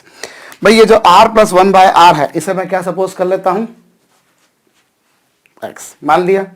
इससे मैंने x मान लिया बच्चों, तो क्या होगा जरा देखिए, इससे होगा ये कि ये 8 है और r प्लस 1/r को आपने x मान लिया तो ये x cube, r plus 1/r को आपने x मान लिया तो ये 3 इंटू एक्स और प्लस 8x। भाई देखिए 3 है और r प्लस 1/r की value x, r into r plus 1/r की वैल्यू x, तो ये 3 into x plus 8 into x is equal to कितना 85 और फिर ये 8x क्यूब। 24 में से 8 गए तो बच्चों बचा 16x प्लस 85, ना प्लस नहीं माइनस 85, यही कुछ आएगा। क्या ये सही है? बिल्कुल ठीक है। 8x क्यूब में 8 3 जा 24 होते हैं, 24 में से 8 गया तो कितना बचेगा 16x, 8 3 जा 24 माइनस 8 16 बचा बच्चों। और ये अब this is becoming a quadratic equation. क्या x की वैल्यू 1 इसको सेटिस्फाई कर रही है? नहीं कर रही। 2 8 8 जा 64 नहीं कर रही, माइनस 1 नहीं कर रही। चेक करना पड़ेगा आपको x ये, क्योंकि जब आपके पास में पॉलिनोमियल इक्वेशन है जिसकी पावर 2 से ज्यादा है ऑफकोर्स, तो फिर हिट एंड ट्रायल मेथड ही हमारे को अपनानी पड़ेगी। मैं अगर 2 रखता हूं तो नहीं कर रही है, 1 रखता हूं तो भी नहीं कर रही है, माइनस 1 नहीं कर रही है। हाँ, मैं x की वैल्यू अगर 2 रखता हूं तो 8 8 जा 64 नहीं कर रही, ऑब्वियसली माइनस 2 भी नहीं कर रही, 1 भी नहीं कर रही, माइनस 1 भी नहीं कर रही, और 0 तो रखने का सवाल ही नहीं उठता, वो तो करना ही नहीं है। एक काम करिए 5/2 रख कर देखिए, 5/2 रखूं अगर मैं तो 8 से 8 कैंसिल होकर 5 का क्यूब मतलब 125, और इधर 5/2 रखूंगा तो 8 5 जा 40। Yes yes yes yes yes yes yes yes yes भैया, x की वैल्यू 5/2 इसको सेटिस्फाई कर रही है, x की वैल्यू 5/2 इसको सेटिस्फाई कर रही है। और x की वैल्यू 5/2 मतलब एक फैक्टर इसका x माइनस 5/2 आ गया। भाई एक फैक्टर तो इसका x माइनस 5/2 आ गया, वो आपको समझ में आ रहा होगा मेरे ख्याल से।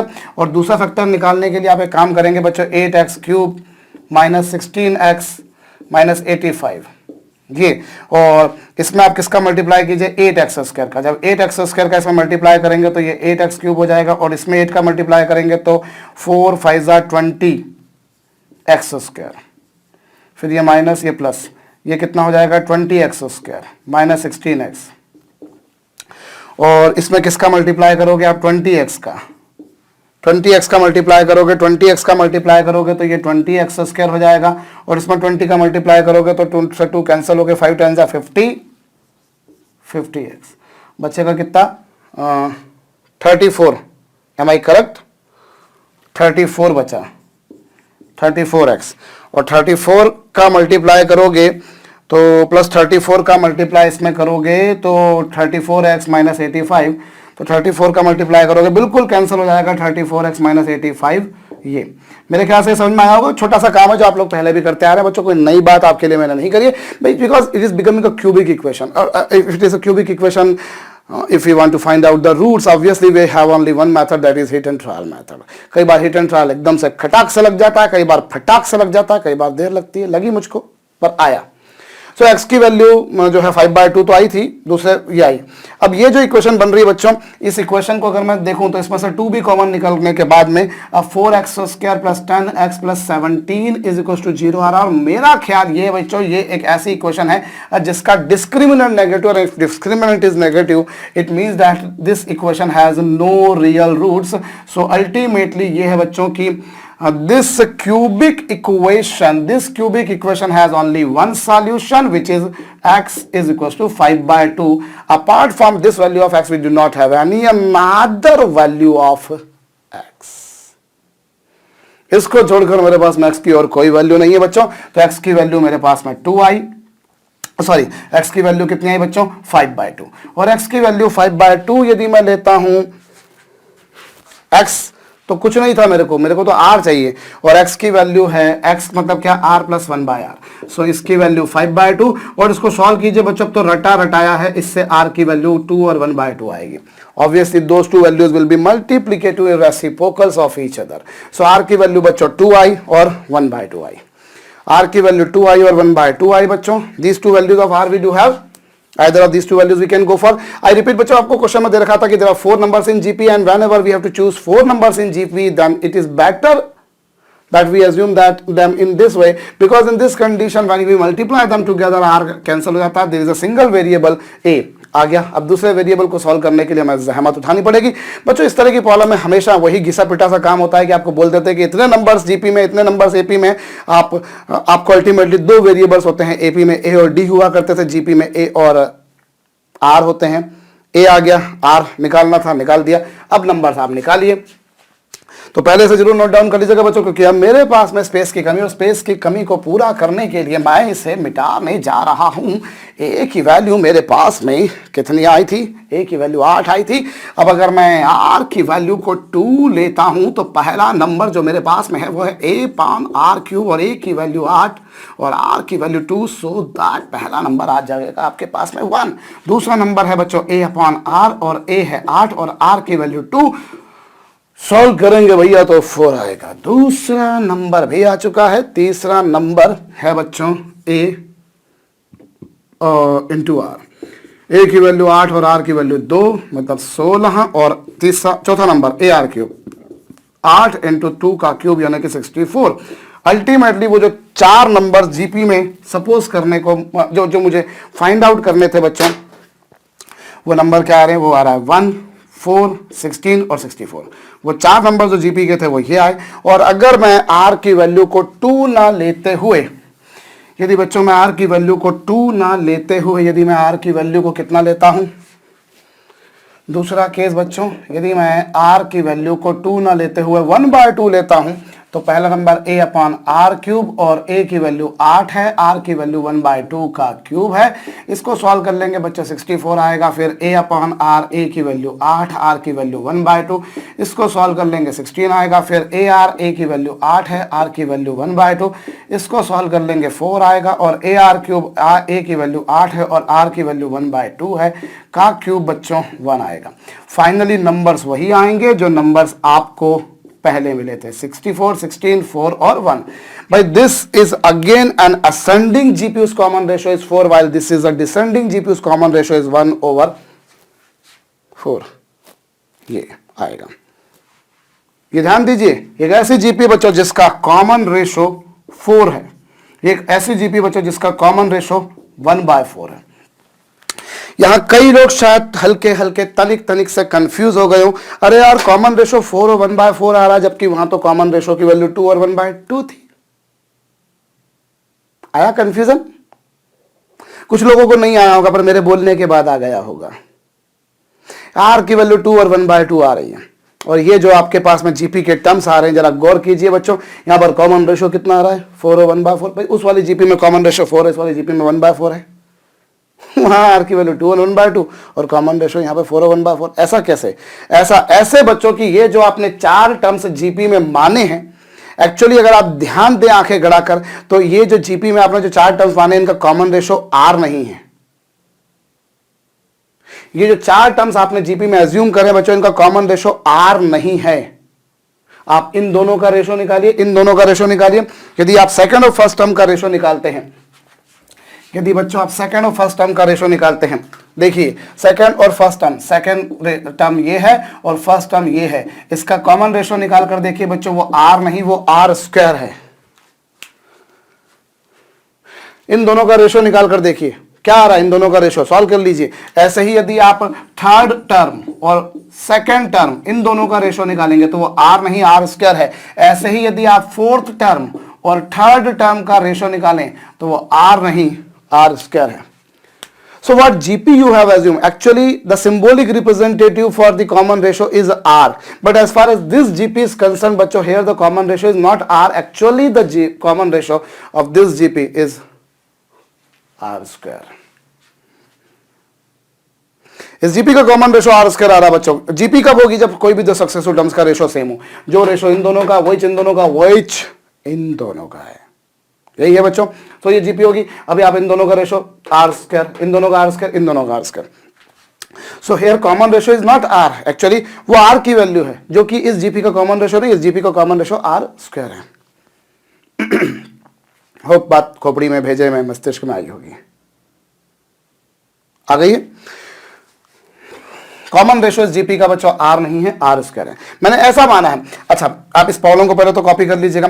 मैं अगर प्रॉब्लम को ऐसे प्रोसीड ना करते हुए मैं प्रॉब्लम को ऐसे भी सॉल्व कर सकता था कि let those numbers are a r square a r cube.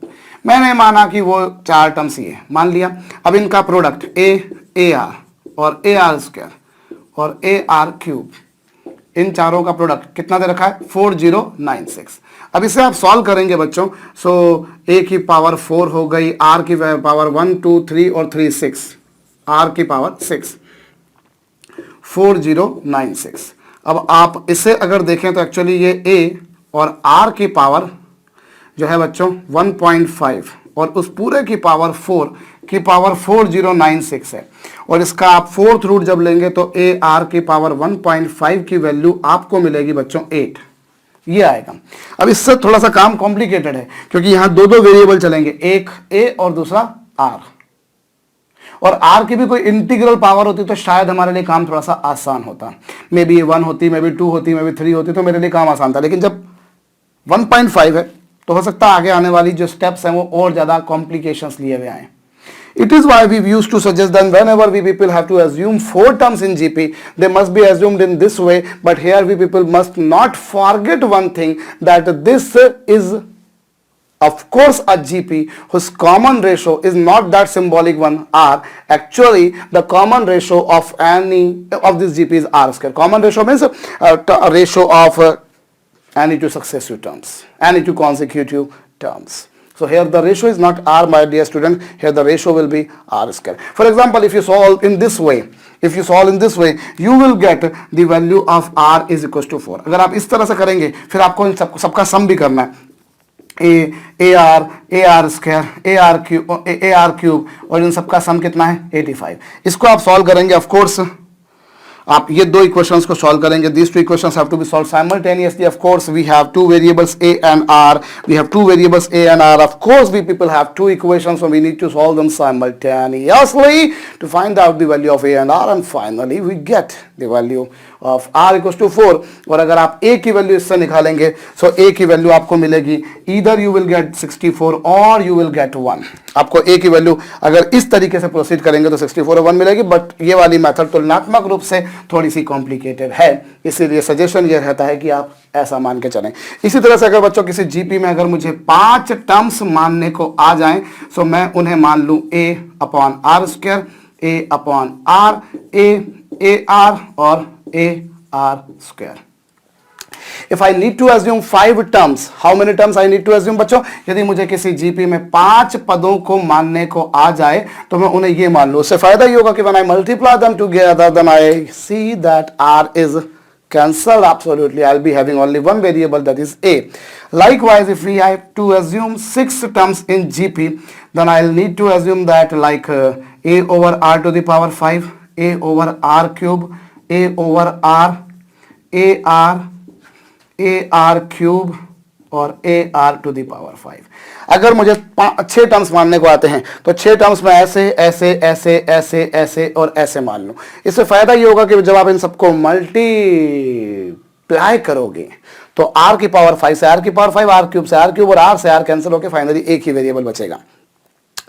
और ये अगर 5 टर्म्स मानने को आते हैं तो फिर इस जीपी का कॉमन रेशो r होगा। 6 टर्म्स मानने को आते हैं तो जीपी का कॉमन रेशो r स्क्वायर होगा, not r, because if you determine ratio of these two, if these two, you will see the ratio will remain same, which is equals to r square. And what is the ratio of two successive terms? उसी को common ratio बोलते हैं। मेरे ख्याल से 5 terms में क्या करा, 6 टर्म्स में क्या करा आपको समझ में आया होगा। 7, 8 वगैरह के लिए भी आप आसानी से इसी तरह की कोई काम कर सकते हैं।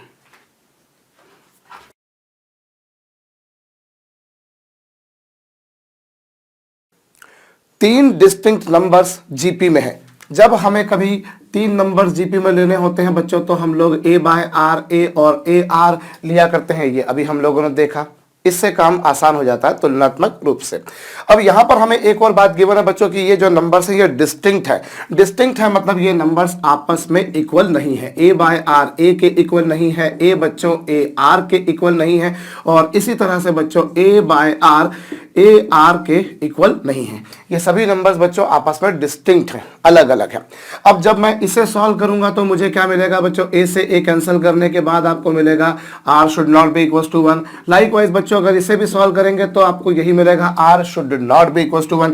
और जब आप इसे सॉल्व करेंगे तो आपको मिलेगा बच्चों r square should not be equal to 1, मतलब r should not be equal to plus minus 1। मतलब यूं मैं कह सकता हूं कि इन 3 नंबर्स की जो जीपी बन रही है या जीपी के ये जो कोई 3 नंबर्स हैं, इस जीपी की विशेषता यह है कि उसका कॉमन रेशो 1 या -1 नहीं होना चाहिए। क्योंकि अगर कॉमन रेशो 1 रहा तो वो सारे नंबर्स आपस में इक्वल ही हो गए। भाई कॉमन रेशो 1 मतलब इक्वल नंबर्स की जीपी, और इक्वल नंबर्स की जीपी यानी वो इक्वल नंबर की एपी भी होती है। भाई जो इक्वल नंबर्स होते हैं, आइडेंटिकल नंबर्स होते हैं, वो जीपी और एपी में साइमल्टेनियसली होते हैं, आप लोग देख चुके हो। सो कुल मिलाकर ये है बच्चों की इन 3 नंबर्स की जो जीपी बन रही होगी उसका R1 भी नहीं होना चाहिए, -1 भी नहीं होना चाहिए। इतनी अकल तो हम लगा सकते हैं। 1 लेंगे तो तीनों नंबर्स ही इक्वल हो जाएंगे, और -1 लेंगे तो पहला और तीसरा नंबर इक्वल हो जाएगा, क्योंकि आपने जब -1 पुट किया तो ये हो जाएगा माइनस है और ये भी माइनस है, तो -1 भी नहीं होना चाहिए। 1 नहीं होना चाहिए, एक तो कई लोग दिमाग लगा लेते हैं, लेकिन -1 की गलती कई लोग कर जाते हैं।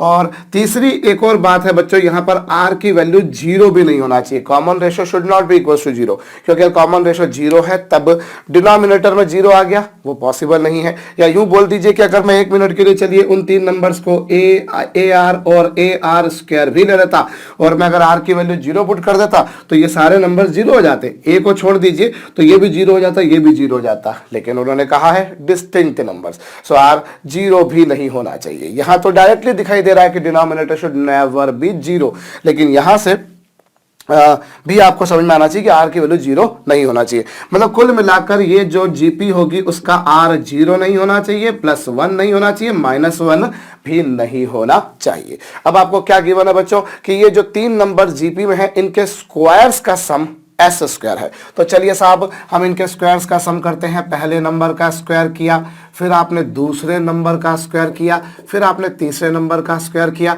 और स्क्वायर का सम किसके बराबर कर दिया बच्चों, एस स्क्वायर के। अभी यहां से ए स्क्वायर को आप कॉमन निकाल दीजिए, आप इत्मीनान से एलसीएम लीजिए, और फाइनली आप पाएंगे बच्चों कुछ ऐसा, ये इज इक्वल टू, ये जो बना बच्चों इक्वेशन नंबर फर्स्ट।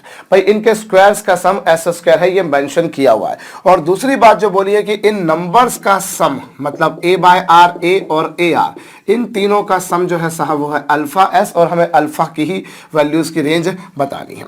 अब एक काम कीजिए बच्चों, इसमें ए को कॉमन निकाल दीजिए और लगे हाथों आप स्क्वायर भी इसी समय कर दीजिए। भाई आप क्या कीजिए, ए को कॉमन निकाल दीजिए और फिर साथ में आप क्या कर दीजिए, स्क्वायर कर दीजिए। जब आप एलएचएस पे करेंगे तो लाजमी है आरएचएस पर भी आपको करना पड़ेगा। भाई अव्वल दर्जे पर मैंने इन तीनों में से ए कॉमन निकाला, दिख रहा है आपको मेरे ख्याल से, और उसके बाद में बच्चों 1/r बचा, यहाँ 1 बचा, यहाँ r बचा, और स्क्वायर भी कर दिया। अब आपके पास में ये बन गई समीकरण नंबर 2। आपके पास में समीकरण 1 है, समीकरण 2 है। यदि आप इन दोनों इक्वेशंस का बच्चों रेशो ले लें, यदि आप इक्वेशन फर्स्ट को इक्वेशन सेकंड से डिवाइड कर दें तो आप क्या पाएंगे बच्चों, ए स्क्वायर है।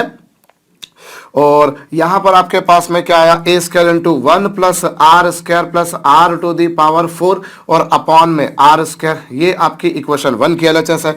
और इक्वेशन 2 की एलएचएस देखें बच्चों तो वो है ए स्क्वायर, और यहां पर एलसीएम ले लीजिए बच्चों 1 प्लस आर स्क्वायर, और उस पूरे का स्क्वायर है, और अपॉन में बच्चों क्या है, आर स्क्वायर, और इज इक्वल टू क्या बच्चों, आरएचएस की इक्वेशन नंबर फर्स्ट में है एस स्क्वायर, और यहां पर है अल्फा स्क्वायर एस स्क्वायर। मैंने क्या करा बच्चों, मैं फिर से समझा रहा हूं, होप आपको सब कुछ दिखाई दे रहा है। मैं दिखूं ना दिखूं, बोर्ड पे लिखा हुआ दिखना चाहिए, सबसे बड़ी बात तो वही है। भाई आपने इक्वेशन फर्स्ट जो थी वो ऐसी की ऐसी लिखी, और इक्वेशन 2 में ए स्क्वायर ये था। अब यहां पर एलसीएम लीजिए, 1 बाय आर, आर का 1 में मल्टीप्लाई करा आर हुआ, आर का आर में मल्टीप्लाई करा आर स्क्वायर, और उस पूरे का स्क्वायर था, और इस डिनोमिनेटर वाले आर का भी स्क्वायर था, लेकिन मैं उसे बाहर लेकर आ गया तो ये आर स्क्वायर हो गया। भाई ये पूरा ब्रैकेट के अंदर है तो उसका भी स्क्वायर होगा, तो ये आर स्क्वायर यहां पर आ गया। अब आप बच्चों जब इन दोनों का रेशियो लोगे तो ए स्क्वायर से ए स्क्वायर कैंसिल, एस स्क्वायर से एस स्क्वायर कैंसिल, और आर स्क्वायर से आर स्क्वायर भी कैंसिल, और आपके पास में अगली स्टेप में क्या आया बच्चों, अगली स्टेप में 1 plus r square plus r to the power 4 upon 1 plus r square का स्क्वायर, और इज इक्वल टू कितना बच्चों, 1 अपॉन अल्फा स्क्वायर। अब यहां पर कई लोग इसके यहां तक पहुंच भी जाते हैं, लेकिन उसके बाद में थोड़े दिक्कत में आ जाते हैं कि अरे यार यहाँ तो पावर 4 की इक्वेशन बन रही है, डिग्री 4 की इक्वेशन बन रही है। टेंशन नहीं पालने का, आप तो एक काम करो, बड़ा सिंपल सा बच्चों, जो न्यूमरेटर है, न्यूमरेटर को बच्चों मैं लिख सकता हूं कुछ, क्या लिख सकता हूं मैं बता रहा हूं बच्चों, न्यूमरेटर को आप लिख सकते हो 1 plus r square plus r into 1 plus r square minus r. ये जो एक्सप्रेशन आपके पास में लिखा है बच्चों, that can be resolve into these two factors. आप इन दोनों फैक्टर्स का आपस में मल्टीप्लाई करके देखिए बच्चों, बकायदा आपको वही मिलेगा। और कैसे मिलेगा मैं आपको बताता हूं। देखिए यहां पर आप रफ वर्क में मैं आपको अलग से करके बता रहा हूं बच्चों, 1 plus r square plus r into कितना, 1 plus r square minus r. जब आपने इन दोनों का मल्टीप्लाई करा तो इसे आप ए सपोज कर लीजिए, इसे बी, इसे ए, इसे b, so a plus b into a minus b क्या होगा बच्चों, a plus b into a minus b होगा a square minus b square. भाई a plus b, a minus b, और a plus b into a minus b होगा बच्चों a square minus b square. और जब आप इसका स्क्वायर खोलेंगे बच्चों तो 1 प्लस आर की power 4 plus 2 r square minus r square. भैया आपने जब इसका स्क्वायर खोला तो a square plus b square plus 2ab minus r square, और 2r स्क्वायर से आर स्क्वायर चला जाएगा बच्चों, तो आपको क्या मिलेगा, 1 plus r square plus r to the power 4, 1 plus r square plus r to the power 4 वही था, देख लीजिए। 1 plus r square plus r to the power 4 को मैं 1 plus r square plus r 1 plus r square minus r लिख सकता हूं। भाई आप चाहे तो बकायदा 1 का इन तीनों में मल्टीप्लाई कीजिए, आर स्क्वायर का इन तीनों में मल्टीप्लाई कीजिए, आर का इन तीनों में मल्टीप्लाई कीजिए। अल्टीमेटली फाइनली कुछ चीजें कैंसिल होंगी, कुछ चीजें एक दूसरे के साथ में कैंसिल होने के बाद फाइनली आपको यही मिलेगा। या फिर डायरेक्टली भैया आपने इसे ए मान लिया, इसे बी मान लिया, इसे ए मान लिया, इसे बी मान लिया, a plus b into a minus b square minus b square, finally solve कर लेने के बाद वही मिल रहा है जो एक्चुअली था। नेक्स्ट टाइम के लिए हमेशा ध्यान रखिए बच्चों, क्योंकि ये एक्सप्रेशन को मैं ऐसा लिख सकता हूं, इसकी जरूरत आपको मैथमेटिक्स में बहुत बार पड़ती है।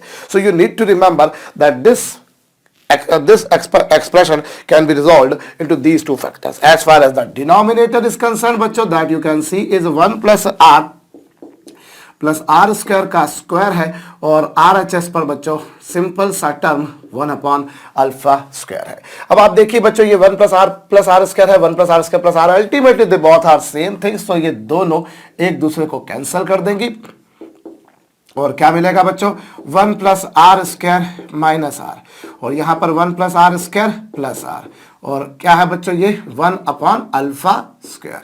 अब आप एक काम कीजिए बच्चों, क्रॉस मल्टीप्लाई कीजिए, alpha square r square minus alpha square r plus alpha square, और आर एच एस पर क्या जाएगा बच्चों, r square plus r plus 1। भाई अल्फा स्क्वायर का इसमें मल्टीप्लाई कर दिया, उसके बाद में बच्चों आर स्क्वायर को इधर लेकर आ जाइए, alpha square minus 1 into r square, कुछ ऐसी पिक्चर बनेगी। फिर बच्चों यहाँ पर आप लिखेंगे तो alpha square plus 1 into r, कुछ ऐसा मिलेगा, और प्लस साथ में क्या बच्चों, alpha square minus 1 is equal to 0। So now this has become a quadratic equation in r. बच्चों आपको इससे क्या मिल गई, इससे आपको आर में एक क्वाड्रेटिक इक्वेशन मिल गई बच्चों, जिससे आपको नेचुरली आर की 2 वैल्यूज मिलेंगी। For a given value of alpha, we will have 2 values of r, undoubtedly. And as far as this GP is concerned, bachcho, this is a GP which is containing real numbers, so A has to be real and R has also to be real. So since this is a quadratic equation in R, and since R is a real number, so I can say discriminant of this equation, which is basically given by B square. B मतलब कुछ ये B square minus 4 times of AC, B square minus 4 times of AC, this has to be greater than or equal to 0. Since R belongs to real numbers, क्योंकि R बच्चों वास्तविक संख्याओं में सम्मिलित है, क्योंकि यार बच्चों वास्तविक संख्याओं में सम्मिलित है, it is why this discriminant has to be greater than 0। चलिए साहब, अब आप जब इसको सॉल्व करेंगे तो यहां आपको क्या मिल रहा है, अल्फा स्क्वायर प्लस 1 का whole square minus 4 times of alpha square minus 1 का whole square and this has to be greater than 0। और इसमें से बच्चों अब यहां पर alpha square plus 1 minus 2 times of alpha square minus 1, और फिर उसके बाद में यहां पर क्या आएगा बच्चों, alpha square plus 1 plus 2 times of alpha square minus 1, और this has to be greater than or equal to 0। Hope you people are getting the thing. भाई आपने इसके दो फैक्टर्स बना दिए, सिंपल सी बात है भाई, ये ए स्क्वायर माइनस बी स्क्वायर, सो ए माइनस बी इंटू ए प्लस बी, और अगर देखा जाए तो ए क्या है बच्चों, अल्फा स्क्वायर प्लस 1, और बी क्या है 2 टाइम्स ऑफ, भाई ये जो एक्सप्रेशन आपके पास में लिखा है, ये जो एक्सप्रेशन आपके पास में लिखा है, इसे अल्फा स्क्वायर प्लस 1 का square minus 2 times of alpha square minus 1 का होल स्क्वायर भी लिख सकता हूं। और आप जानते हो बच्चों a square minus b square क्या होगा, ए माइनस बी और ए प्लस बी। मेरे ख्याल से आपका भी ख्याल यही है, तो ये है बच्चों। अब उसके बाद में इसको आप सिंप्लीफाई करेंगे तो यहां पर इस 2 का अंदर मल्टीप्लाई कर देंगे तो अल्फा स्क्वायर से 2 अल्फा स्क्वायर जाएगा बच्चों, तो बचेगा माइनस अल्फा स्क्वायर बचेगा, और ये माइनस माइनस प्लस 2 में से 1 जाएंगे तो कुछ ऐसी पिक्चर आएगी। होप मैंने सही किया, अल्फा स्क्वायर में से 2 अल्फा स्क्वायर गए तो माइनस अल्फा स्क्वायर, 1 में से बच्चों 1 एक मिनट 1 प्लस 3, ये माइनस माइनस प्लस हो चुके बच्चों, माइनस माइनस प्लस 2 प्लस 1 3 हो जाएगा, और यहां पर अगर देखें बच्चों तो यहां पर आपको मिलेगा 3 alpha square minus 1 greater than or equal to 0, ये कुछ आया। और इसको आप माइनस का मल्टीप्लाई कर देते हैं अगर, तो माइनस का मल्टीप्लाई कर देने पर अल्फा स्क्वायर माइनस 3 और 3 अल्फा स्क्वायर माइनस 1, क्योंकि मैं चाहता हूं कि जो मेरा वेरिएबल है उसका कोफिशिएंट मैं पॉजिटिव कर लूं, और उसका कोफिशिएंट मैं पॉजिटिव कर लूं, सो दैट अगर उसका कोफिशिएंट मैं अगर पॉजिटिव कर लेता हूं तो मेरा काम आसान हो जाता है। इसीलिए मैं क्या कर रहा हूं बच्चों, इसीलिए मैं यहां पर इसको माइनस का मल्टीप्लाई कर देता हूं, माइनस को मल्टीप्लाई कर दूंगा तो ये माइनस वाला प्लस हो गया, प्लस वाला माइनस हो गया, और ये एज इट इज, और ये साइन चेंज हो जाएगा, the sign of inequality will get reversed. बच्चों इनइक्वालिटी का जो साइन है वो रिवर्स हो जाएगा, विपरीत हो जाएगा, बदल जाएगा। सो ये पिक्चर आपके पास में आएगी। भैया जगह कम है इसलिए आप इसे कॉपी कर लीजिएगा, इधर भी मेरे ख्याल से आप लोगों को समझ में आया है ये। सो फाइनली इससे क्या होगा बच्चों, इससे फाइनली ये हुआ कि अब आप इसके, भाई आप ये चेक करना चाहते हो for what values of alpha square this expression is negative. अब आप यहां पर से अगर रूट निकालेंगे तो अल्फा स्क्वायर के रूट यहां पर आएगा 3 और यहां पर आएगा 1/3, 3 आएगा बच्चों और 1/3 आएगा। सो आई कैन से, अगर मैं इसका ग्राफ बनाता हूं तो कुछ इस तरह का बनेगा बच्चों, ये है 1/3 और ये है 3, रूट्स के बाहर पॉजिटिव होता है, रूट्स के बीच में नेगेटिव होता है, बड़ी सिंपल सी बात है। So I can say alpha square should lie somewhere between 1/3 and 3। बच्चों अल्फा स्क्वायर की वैल्यू 1/3 और 3 के बीच होना चाहिए। मैं दूसरी भाषा में कह सकता हूं कि alpha square should belong to 1/3 and 3।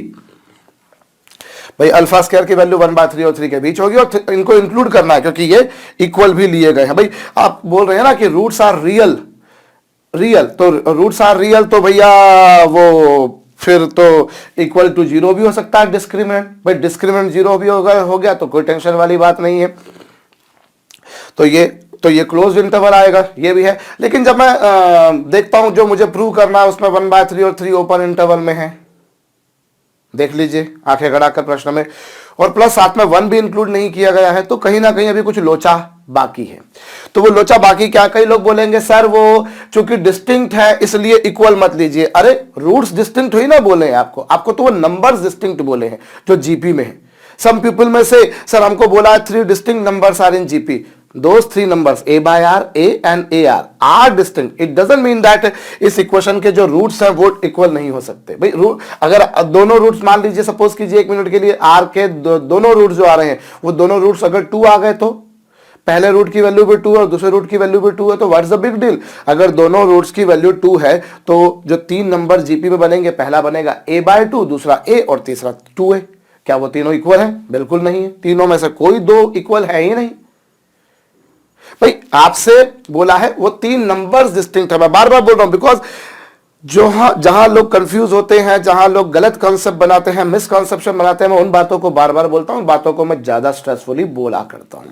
अब यहां पर वो तीन नंबर्स डिस्टिंक्ट हैं, मतलब ए बाय आर, ए और ए आर। इसका मतलब ये नहीं कि यहां पर जो क्वाड्रेटिक इक्वेशन आर में बनी, आर के दोनों रूट्स इक्वल नहीं आ सकते। ऑफ कोर्स आ सकते हैं भाई। आर की वैल्यू सपोज कीजिए -5 है, सो -5 अगर आर की वैल्यू आ गई, अगर आर की वैल्यू -5 आ गई, तो बच्चों उस केस में तीनों रूट्स जो है वो क्या होंगे, आप अलग अलग आएंगे। एक आएगा तीनों जो नंबर्स होंगे, एक आएगा ए बाय -5, दूसरा ए और तीसरा -5 है, तो तीनों अनइक्वल हुए ना। तो वो लोचा वाली बात नहीं कि ये रूट्स इक्वल हो सकते हैं, वो तीन नंबर्स इक्वल नहीं होना चाहिए।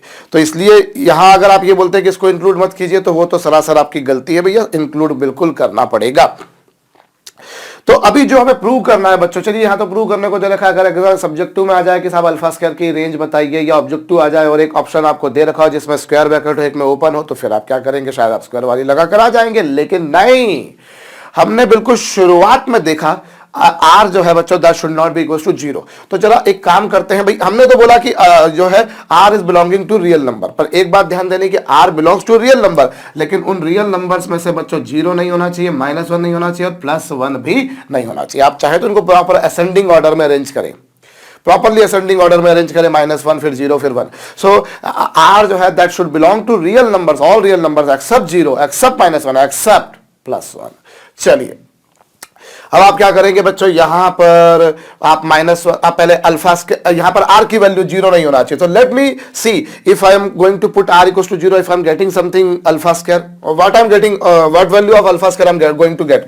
चलिए सो पहला केस मैं लेता हूं बच्चों, पहला केस अगर आर की वैल्यू 0 ली, तो 1 + 0 - 0 अपॉन क्या, 1 + 0 - 0 ना 0 is equal to 1 by alpha square. So इससे क्या है बच्चों, I am going to rub this out. मैं इसे हटा रहा हूं, अगर आपने नहीं नोट डाउन किया तो नोट डाउन कर लीजिएगा। तो अल्फा स्क्वायर आ गया 1। आर की वैल्यू अगर 0 पुट की जाती है तो अल्फा स्क्वायर की वैल्यू 1 आ रही है। आर की वैल्यू अगर मैं 0 पुट करता हूं बच्चों वहां पर, तो अल्फा स्क्वायर की वैल्यू 1 आ रही है। लेकिन आप जानते हैं बच्चों आर 0 नहीं हो सकता। आर अगर 0 नहीं हो सकता, इसका तात्पर्य यह है कि अल्फा स्क्वायर भी 1 नहीं हो सकता। R can not be equal to 0, it implies that alpha square cannot be equals to 1. If r cannot be equals to 0, then alpha square cannot be equals to 1. तो ये तो पहला बात होगी बच्चों।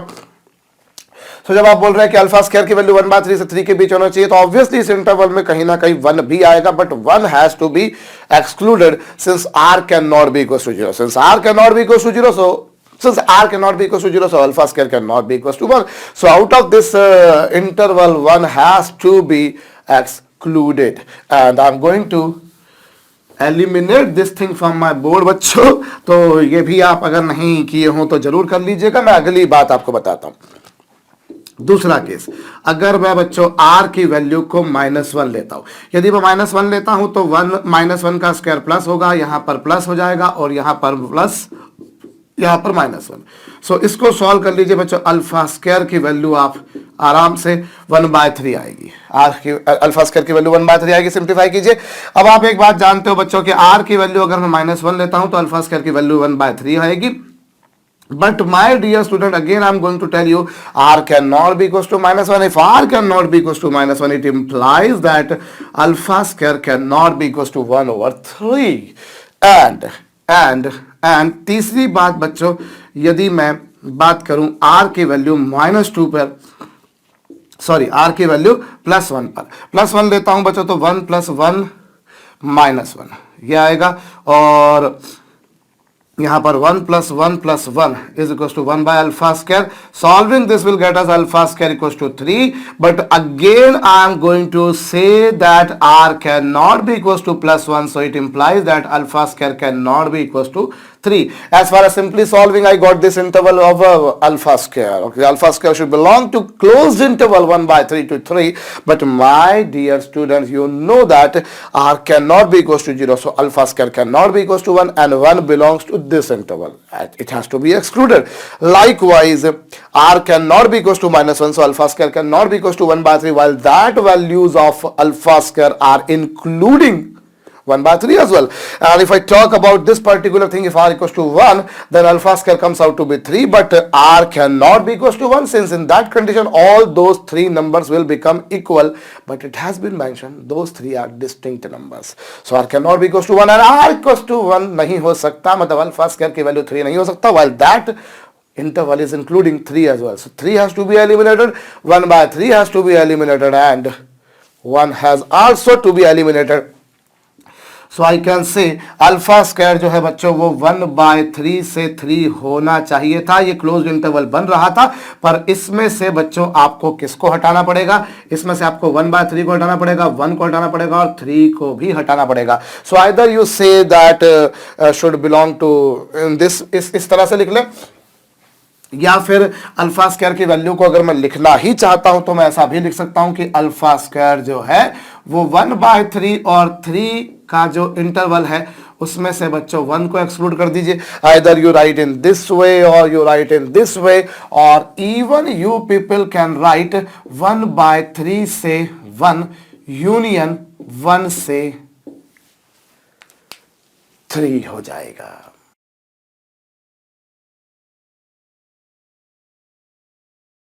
किसी जीपी के 3 सक्सेसिव टर्म्स किसी ट्रायंगल की साइड्स को रिप्रेजेंट करें तो उस जीपी के कॉमन रेशो की वैल्यूज क्या हो सकती हैं, ये हमें बताना है.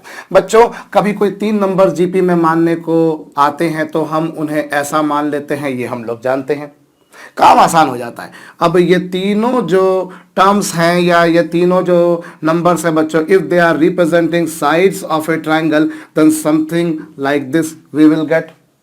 अब क्या विशेषता हो कि ये जो तीनों टर्म्स हैं ये त्रिभुज की भुजाओं को निरूपित करें.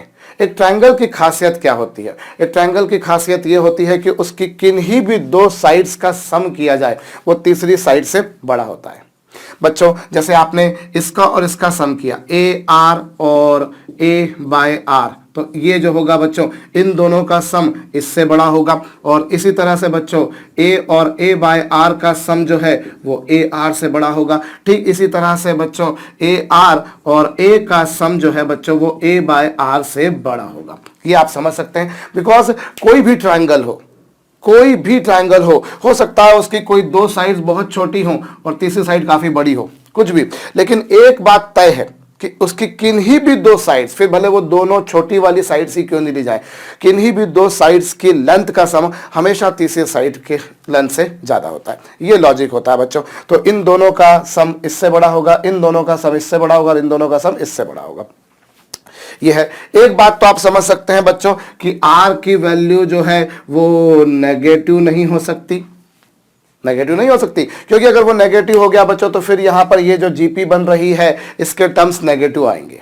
नेगेटिव आ जाए जीपी के टर्म्स कोई गुना नहीं, लेकिन दिक्कत वाली बात ये है ना कि ये जो टर्म्स है यही ट्रायंगल की साइड्स भी बना रहे हैं, तो बच्चों फिर कैसे पॉसिबल है, क्या लेंथ नेगेटिव हो सकती है? ये केवल किसी जीपी के अब टर्म्स ही नहीं रहे, these are also representing sides, lengths of sides of a triangle and which can never be negative. So r can not be less than 0, even r can not be equal to 0. r 0 भी नहीं हो सकता भाई, अगर 0 कर देंगे तो ये लेंथ 0 हो जाएगी, ये लेंथ तो इन्फिनिटी हो जाएगी, ये पॉसिबल नहीं है.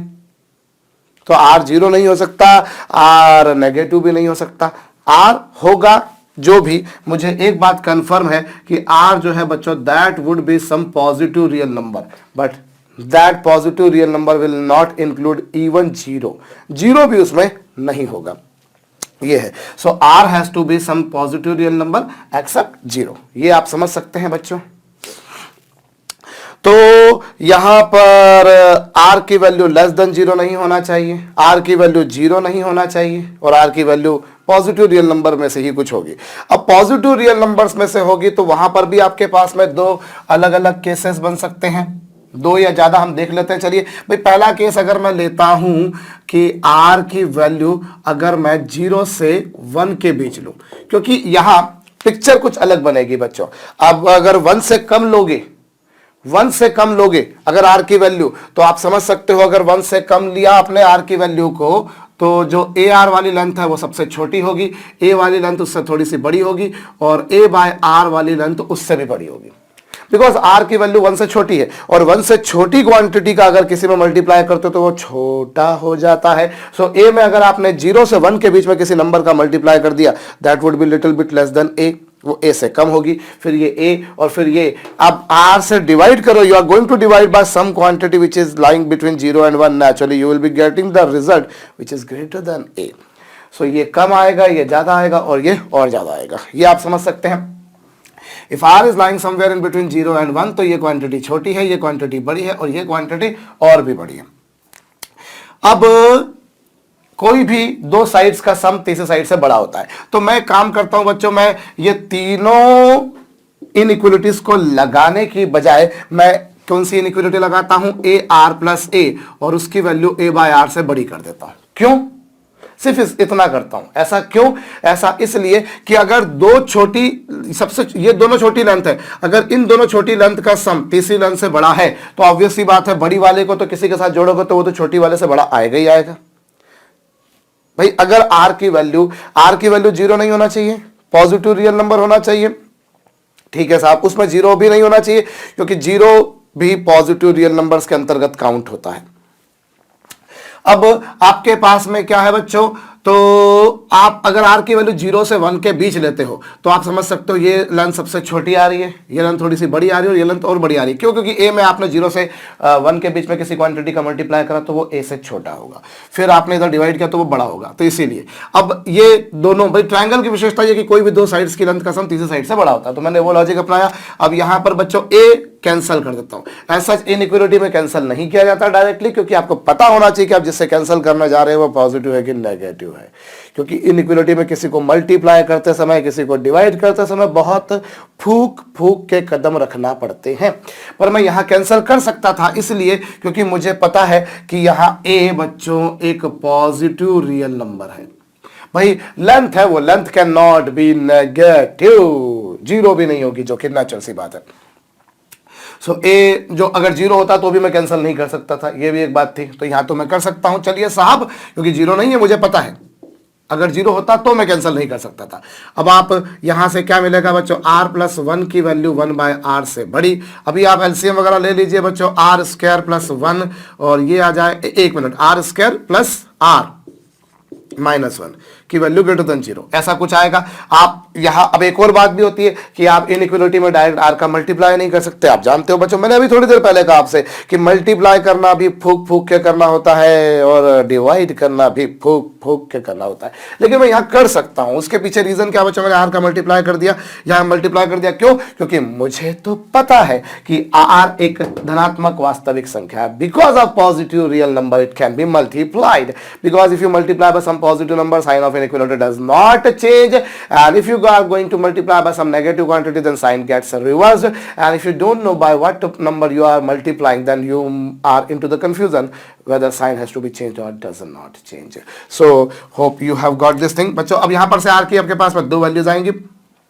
भैया आर की क्वाड्रेटिक बन गई, इससे आर की अगर वैल्यू निकालोगे तो -1 plus minus under the root of 5/4। मेरे ख्याल से मैंने सही किया है, नहीं किया है, अपॉन में 2 आएगा, -b plus -b square minus 4ac, कुछ ऐसी पिक्चर आएगी। अब इससे आपके पास में r की दो वैल्यूज आई बच्चों, -1 माइनस √5/2 और यहां से -1 प्लस √5/2, ये नेगेटिव, ये पॉजिटिव, ये पॉजिटिव, ये आएगा बच्चों। अब उन्होंने बोला पॉजिटिव होना मतलब r has to be less than -1 minus √5/2, ये आएगा बच्चों।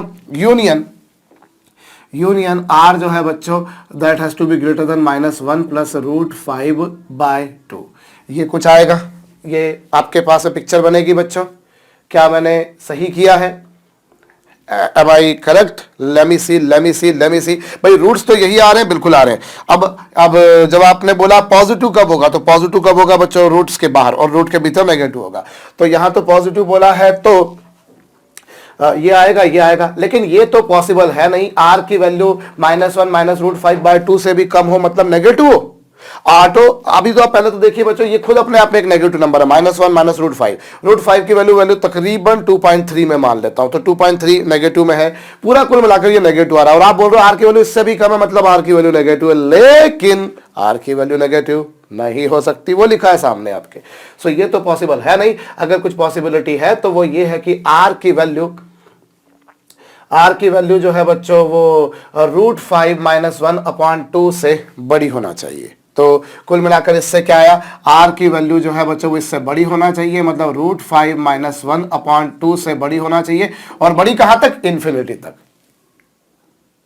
√5 - 1/2 से बड़ी होना चाहिए, तो चले जाइए इन्फिनिटी तक, चले जाइए। पर ऐसा नहीं है साहब, ऐसा इसलिए नहीं होगी, ये गिवन है बच्चों की आर की वैल्यू 1 से ज्यादा भी नहीं होना चाहिए। और ये नंबर जो आ रहा है बच्चों 1 से छोटा आ रहा है। कैसे आ रहा है जरा देखिए, 2.3 - 1 मतलब 1.3/2 मतलब 0.65, तकरीबन आएगा। So this is less than 1। सो ऐसा भी नहीं होना चाहिए कि आप आर की वैल्यू ग्रेटर देन इससे कर रहे हैं मतलब आप इन्फिनिटी तक पहुंच जाए। कुल मिलाकर इससे क्या आएगा बच्चों, आर की वैल्यू √5 - 1/2 से कहां तक होना चाहिए बच्चों, 1 तक होनी चाहिए ये। सो ये पहला केस है बच्चों। अभी मैंने सिर्फ इस वाली इनइक्वालिटी को सॉल्व किया, जो थोड़ी देर पहले मैं आपको बताया था, मैंने सिर्फ इनइक्वालिटी को सॉल्व किया।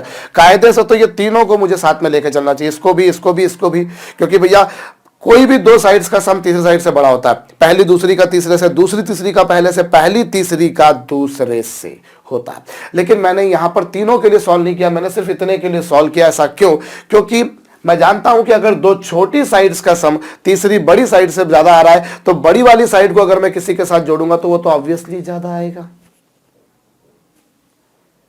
अगर मैं क्या करता हूं, मैंने अभी दो छोटी वाली साइड्स का सम तीसरी साइड से बड़ा लिया है, तो अगर मैं तीसरी दूसरी का सम लूंगा तो वो तो बड़ा आना ही है। जब भाई दो छोटी वाली साइड्स का सम तीसरी बड़ी से ज्यादा है बच्चों, तो बड़ी वाली को दोनों में से किसी भी छोटी के साथ में ऐड करूंगा तो आउटकम तो बड़ा आना ही है। तो उसके लिए सॉल्व करने पर काहे अपनी मेहनत बर्बाद करूं, काहे अपना समय वेस्ट करूं। I should invest not waste. मेरे ख्याल से आपको समझ में आ रही है बात, क्योंकि कई लोगों के ध्यान में आएगा सर आपने ये वाला तो एक्सप्रेशन ले लिया लेकिन आपने इसको सॉल्व नहीं किया, इसको सॉल्व नहीं किया। अरे जब आर की वैल्यू लेस देन 1 लोगे, आर की वैल्यू लेस देन 1 लोगे और इसको सॉल्व करोगे तो भैया ये तो खुद ही इससे बड़ा है, ये वाली वैल्यू तो खुद ही इससे बड़ी है। तो सम तो अभी इसको आप सॉल्व करके देखो, आपको और रियल नंबर्स मिल जाएंगे। आपको ऑल रियल नंबर्स, इसका सॉल्यूशन जो होगा वो ऑल रियल नंबर्स होगा। क्यों, क्योंकि जब आर की वैल्यू लेस देन 1 लेकर चल रहे हो, आर की वैल्यू लेस देन 1 लेकर चल रहे हो, तो बच्चों ये वैल्यू तो खुद ही इससे बड़ी है, तो फिर इसमें ये जोड़ देने पर तो और बड़ा हो जाएगा, तो आर की वैल्यू ऑल रियल नंबर्स आएगी। बट चूंकि आर की वैल्यू 0 से 1 के बीच है, इसलिए हम बोल देंगे सारा का सारा इंटरवल इसमें आ गया। लाइकवाइज ये वैल्यू ही इससे बड़ी है, तो इसमें ये जोड़ देने पर तो और बड़ा आएगा ही। भले छोटी क्वांटिटी ऐड करी, भाई ये क्वांटिटी बड़ी थी, उसमें आपने एक छोटी क्वांटिटी, भाई ये क्वांटिटी खुद ही इससे बड़ी थी, तो इसमें जोड़ देने पर तो वो और बड़ी हो जाएगी। So what is the big deal. So I should not be wasting my time. Hope you people are getting. मुझे ये बताने में जरूर समय लग रहा है, आप बोलेंगे सर ये बताकर भी तो टाइम वेस्ट हो रहा है, लेकिन बच्चों अगर मैं ये नहीं बताता हूं तो हमारा कॉन्सेप्ट क्लियर नहीं हो पाएगा। कुछ लोगों का हो जाएगा, कुछ लोगों का नहीं, और मैं जनरलाइज्ड बात करना ज्यादा बेहतर समझता हूं। सो बच्चों मैंने सिर्फ पहले वाले को इसको सॉल्व किया, बाकी को सॉल्व नहीं किया, क्योंकि जो बड़ा वाला साइड होगा उसको अगर मैं किसी छोटे के साथ में ऐड करूंगा तो वो तो किसी तीसरे छोटे से बड़ा आना ही है। दूसरा केस बच्चों, दूसरा केस, अगर मैं आर की वैल्यू बच्चों 1 तो वड्डी ले लूं, अगर मैं आर की वैल्यू 1 से बड़ी लूं तो बच्चों उस केस में a बाय आर सबसे छोटा होगा, a उससे बड़ा होगा और a आर माशाअल्लाह उससे भी बड़ा होगा। अरे 1 से बड़ी क्वांटिटी से अगर डिवाइड करोगे तो आउटकम छोटा आएगा और मल्टीप्लाई करोगे तो आउटकम और बड़ा आएगा। तो कुल मिलाकर ये कुछ होगा। सो बच्चों यदि मैं अगर यूं कहूं कि दो छोटी साइड्स का सम अगर तीसरी बड़ी से ज्यादा है, तो बड़ी वाली को किसी के साथ ऐड करोगे तो वो तो ऑब्वियस सी बात है आएगा बच्चों। सो आई कैन से ऐसा कुछ होना चाहिए। बस इतने को सॉल्व करो। आप चाहो तो तीनों को सॉल्व करके देख सकते हो, but you people will be wasting your time, just wasting your time, because if दो छोटी वाली का सम बड़े से ज्यादा तो बड़ी वाली का तो सम होना ही है बच्चों। ए को कैंसिल कर सकता हूं, कोई टेंशन वाली बात नहीं है। और उसके पीछे तकनीकी कारण यह है बच्चों की ए एक पॉजिटिव रियल नंबर है। फिर आपने यहां पर इसको सॉल्व किया तो ये r square minus r minus 1 और ये लेस देन 0 आएगा। इत्मीनान से हल कर लीजिए बच्चों, पहले एलसीएम लीजिए, फिर आर का यहां मल्टीप्लाई कीजिए, फिर सबको एक तरफ ले जाइए और फाइनली ये आएगा। और इससे आर की वैल्यू अगर आप निकालते बच्चों तो इसके रूट्स आएंगे 1 प्लस माइनस √5/2। ये कुछ आएंगे आपके पास पे, बिल्कुल आएंगे साहब। इससे इसके ये आए और यहां पर आप देखें तो एक रूट आ रहा है इसका 1 माइनस रूट 5/2 और एक आ रहा है 1 प्लस रूट 5/2 और रूट्स के बीच में नेगेटिव, रूट्स के बाहर पॉजिटिव। और हमसे तो पूछा है कि कब नेगेटिव है, तो कब नेगेटिव है बच्चों, ये नेगेटिव है तब जब r की वैल्यू 1 माइनस रूट 5/2 से 1 प्लस रूट 5/2 के बीच हो। भाई r की वैल्यू 1 माइनस रूट 5/2 से 1 प्लस रूट 5/2 से बड़ी हो, ये कुछ आ जाएगा। So r should belong to this interval. But ये नहीं पॉसिबल। ये क्यों नहीं पॉसिबल, क्योंकि 1 माइनस रूट 5/2 अगर आप देखेंगे बच्चों तो वो एक नेगेटिव नंबर आएगा। 1 में से 2.3 जाएंगे तो माइनस 1.3 बचेगा, माइनस 1.3/2 मतलब माइनस 0.65, माइनस 0.65 पॉसिबल नहीं है। आर की वैल्यू नेगेटिव पॉसिबल नहीं है, आर की वैल्यू केवल पॉजिटिव वैल्यू पॉसिबल है। वो तो आप शुरुआत में बात कर चुके। इवन पॉजिटिव में भी r has to be greater than 1 बच्चों, आर की वैल्यू ग्रेटर देन 1 होना चाहिए। ग्रेटर देन 1 काहे होना चाहिए, वो हमने देख लिया केस में। सो ये भी नहीं बोलना चाहिए हमें, तो क्या बोलना चाहिए बच्चों, अगर आप इस इंटरवल को देखेंगे तो 1 माइनस रूट 5/2 कहीं यहां आएगा, 1 कहीं यहां आएगा और 1 प्लस रूट 5/2 कहीं यहां आएगा। अब इससे आ रहा है कि r जो है साहब वो इस इंटरवल में होना चाहिए, जबकि ये आपको ऑलरेडी मेंशन किया हुआ है कि r की वैल्यू 1 से बड़ी होना चाहिए। सो कुल मिलाकर अगर आप कॉमन निकाले तो हम बोलेंगे r should belong to 1, r की वैल्यू 1 से लेकर 1 प्लस रूट 5/2 होनी चाहिए। r की वैल्यू 1 से लेकर, because r has to be greater than 1, r की वैल्यू 1 तो वड्डी होनी चाहिए इस वास्ते। तो कह सकते हो भाई 1 से लेके 1 प्लस रूट 5/2 होनी चाहिए, क्योंकि वो इस इंटरवल में ही कहीं आएगा और 1 तो कहीं यहां आ रहा है। तो ये पिक्चर आपको समझ में आ चुकी होगी मेरे ख्याल से। सो पहले वाले से क्या आया बच्चों, ये आया, दूसरे वाले से क्या आया, ये आया, आ गया बच्चों। सो हम लोग कुल मिलाकर क्या बोल सकते हैं, हम लोग बोल सकते हैं r की वैल्यू रूट 5 माइनस 1/2 से लेके 1 तक पहले वाले से, और दूसरे वाले से बच्चों क्या 1 प्लस रूट 5/2 तक। ये तो r जो है बच्चों वो इस अंतराल में कहीं ना कहीं होना चाहिए, ऐसा आपको ज्ञात है। बहुत अच्छी बात है बच्चों। तो ये आपका फाइनल आंसर आ गया, पर ये भी नहीं है भैया। मैं गलतियां वो वाली करता हूं जो गलतियां विद्यार्थी गण अपने कक्षा में या अपनी तैयारी के दौरान किया करते हैं, क्योंकि अगर मैं गलतियां नहीं करूंगा तो आप वो गलतियां याद नहीं रखेंगे। और इंसान की फितरत होती है, जब तक खुद गलतियां नहीं करता तब तक सीखता नहीं है। उसे जितना मर्जी आप लेक्चर सुनाओ, बेटा ऐसा नहीं करना, ऐसा नहीं करना, ऐसा नहीं करना, वो याद नहीं रखता। लेकिन जब वो खुद गलती करता है तो याद रखता है, जिसे हम बोलते हैं कि ठोकर खा के ही ठाकुर बना जाता है। तो अभी भी बात अपूर्ण है। बात अपूर्ण क्यों है बच्चों, मैं बताता हूं, पर पहले ये अगर आप नोट डाउन करना चाहें तो जरूर नोट डाउन कर लीजिए बच्चों। त्रिभुज की विशेषता ये होती है कि उसकी किन्हीं भी दो भुजाओं की लंबाइयों का योग तृतीय भुजा से सदैव अधिक होता है। Length of sum of length of two sides, only two sides of a triangle is always greater than third side. That concept we people are using. So ये आया बच्चों। लेकिन यहां एक संभावना और भी तो है कि r की वैल्यू बच्चों 1 हो। तो पीपल यूज टू फॉरगेट, ये वाला केस भूल जाते हैं कि r की वैल्यू 1 भी पॉसिबल है। क्यों, क्योंकि अगर r की वैल्यू 1 पॉसिबल हो गई बच्चों तो a/1 और a इंटू 1 ये तीनों इक्वल हो जाएंगे। और क्या 3 इक्वल नंबर्स जीपी में नहीं होते? बिल्कुल होते हैं। क्या 3 लेंथ, तीनों ही लेंथ किसी ट्रायंगल की इक्वल नहीं होती? बिल्कुल होती है। Of course that is a special case which we call as an equilateral triangle. So I will say in this condition all three sides will become of equal length, and of course it will be representing an equilateral triangle, and of course in this case sum of any two sides of the triangle will be greater than the third side. There is no side which is a smaller one or which is larger one, no, none of the side. So what it means actually, it means that if r is belonging to this interval, then what value of r we people are getting? This. If r is belonging to this interval, then what value of r we are getting? This. And if r is equals to 1, then what we get? r equals to 1 भी हमारे लिए set है, हमें तो r की value बतानी है। सो कुल मिलाकर अगर देखा जाए बच्चों तो r जो है that should belong to, वो कहां से कहां तक होना चाहिए बच्चों? वो होना चाहिए रूट 5 माइनस 1/2 से रूट 5 प्लस 1/2 के बीच। बच्चों r जो है वो इस अंतराल में कहीं होना चाहिए। इस अंतराल में एज सच हम 1 को एक्सक्लूड कर रहे थे पहले कि हम भाई इसी इंटरवल में रूट 5 माइनस 1/2 रूट 5 प्लस 1/2 के में ही कहीं ना कहीं 1 भी आएगा, but we people were actually excluding 1 but 1 has not to be excluded, because if it is r equals to 1 then even numbers are in GP, then even they are representing sides. So ये 1 को exclude करना गलत होगा, 1 को exclude करना गलत होगा। सच आप चाहते तो शुरुआत में ही कर सकते थे कि चलो इक्वल टू 1 भी ले लेते हैं भाई, r की वैल्यू अगर 0 से 1 के बीच है, लेकिन अगर 1 के बराबर हो गई तो फिर ये इनइक्वलिटी नहीं आ पाएगी ना।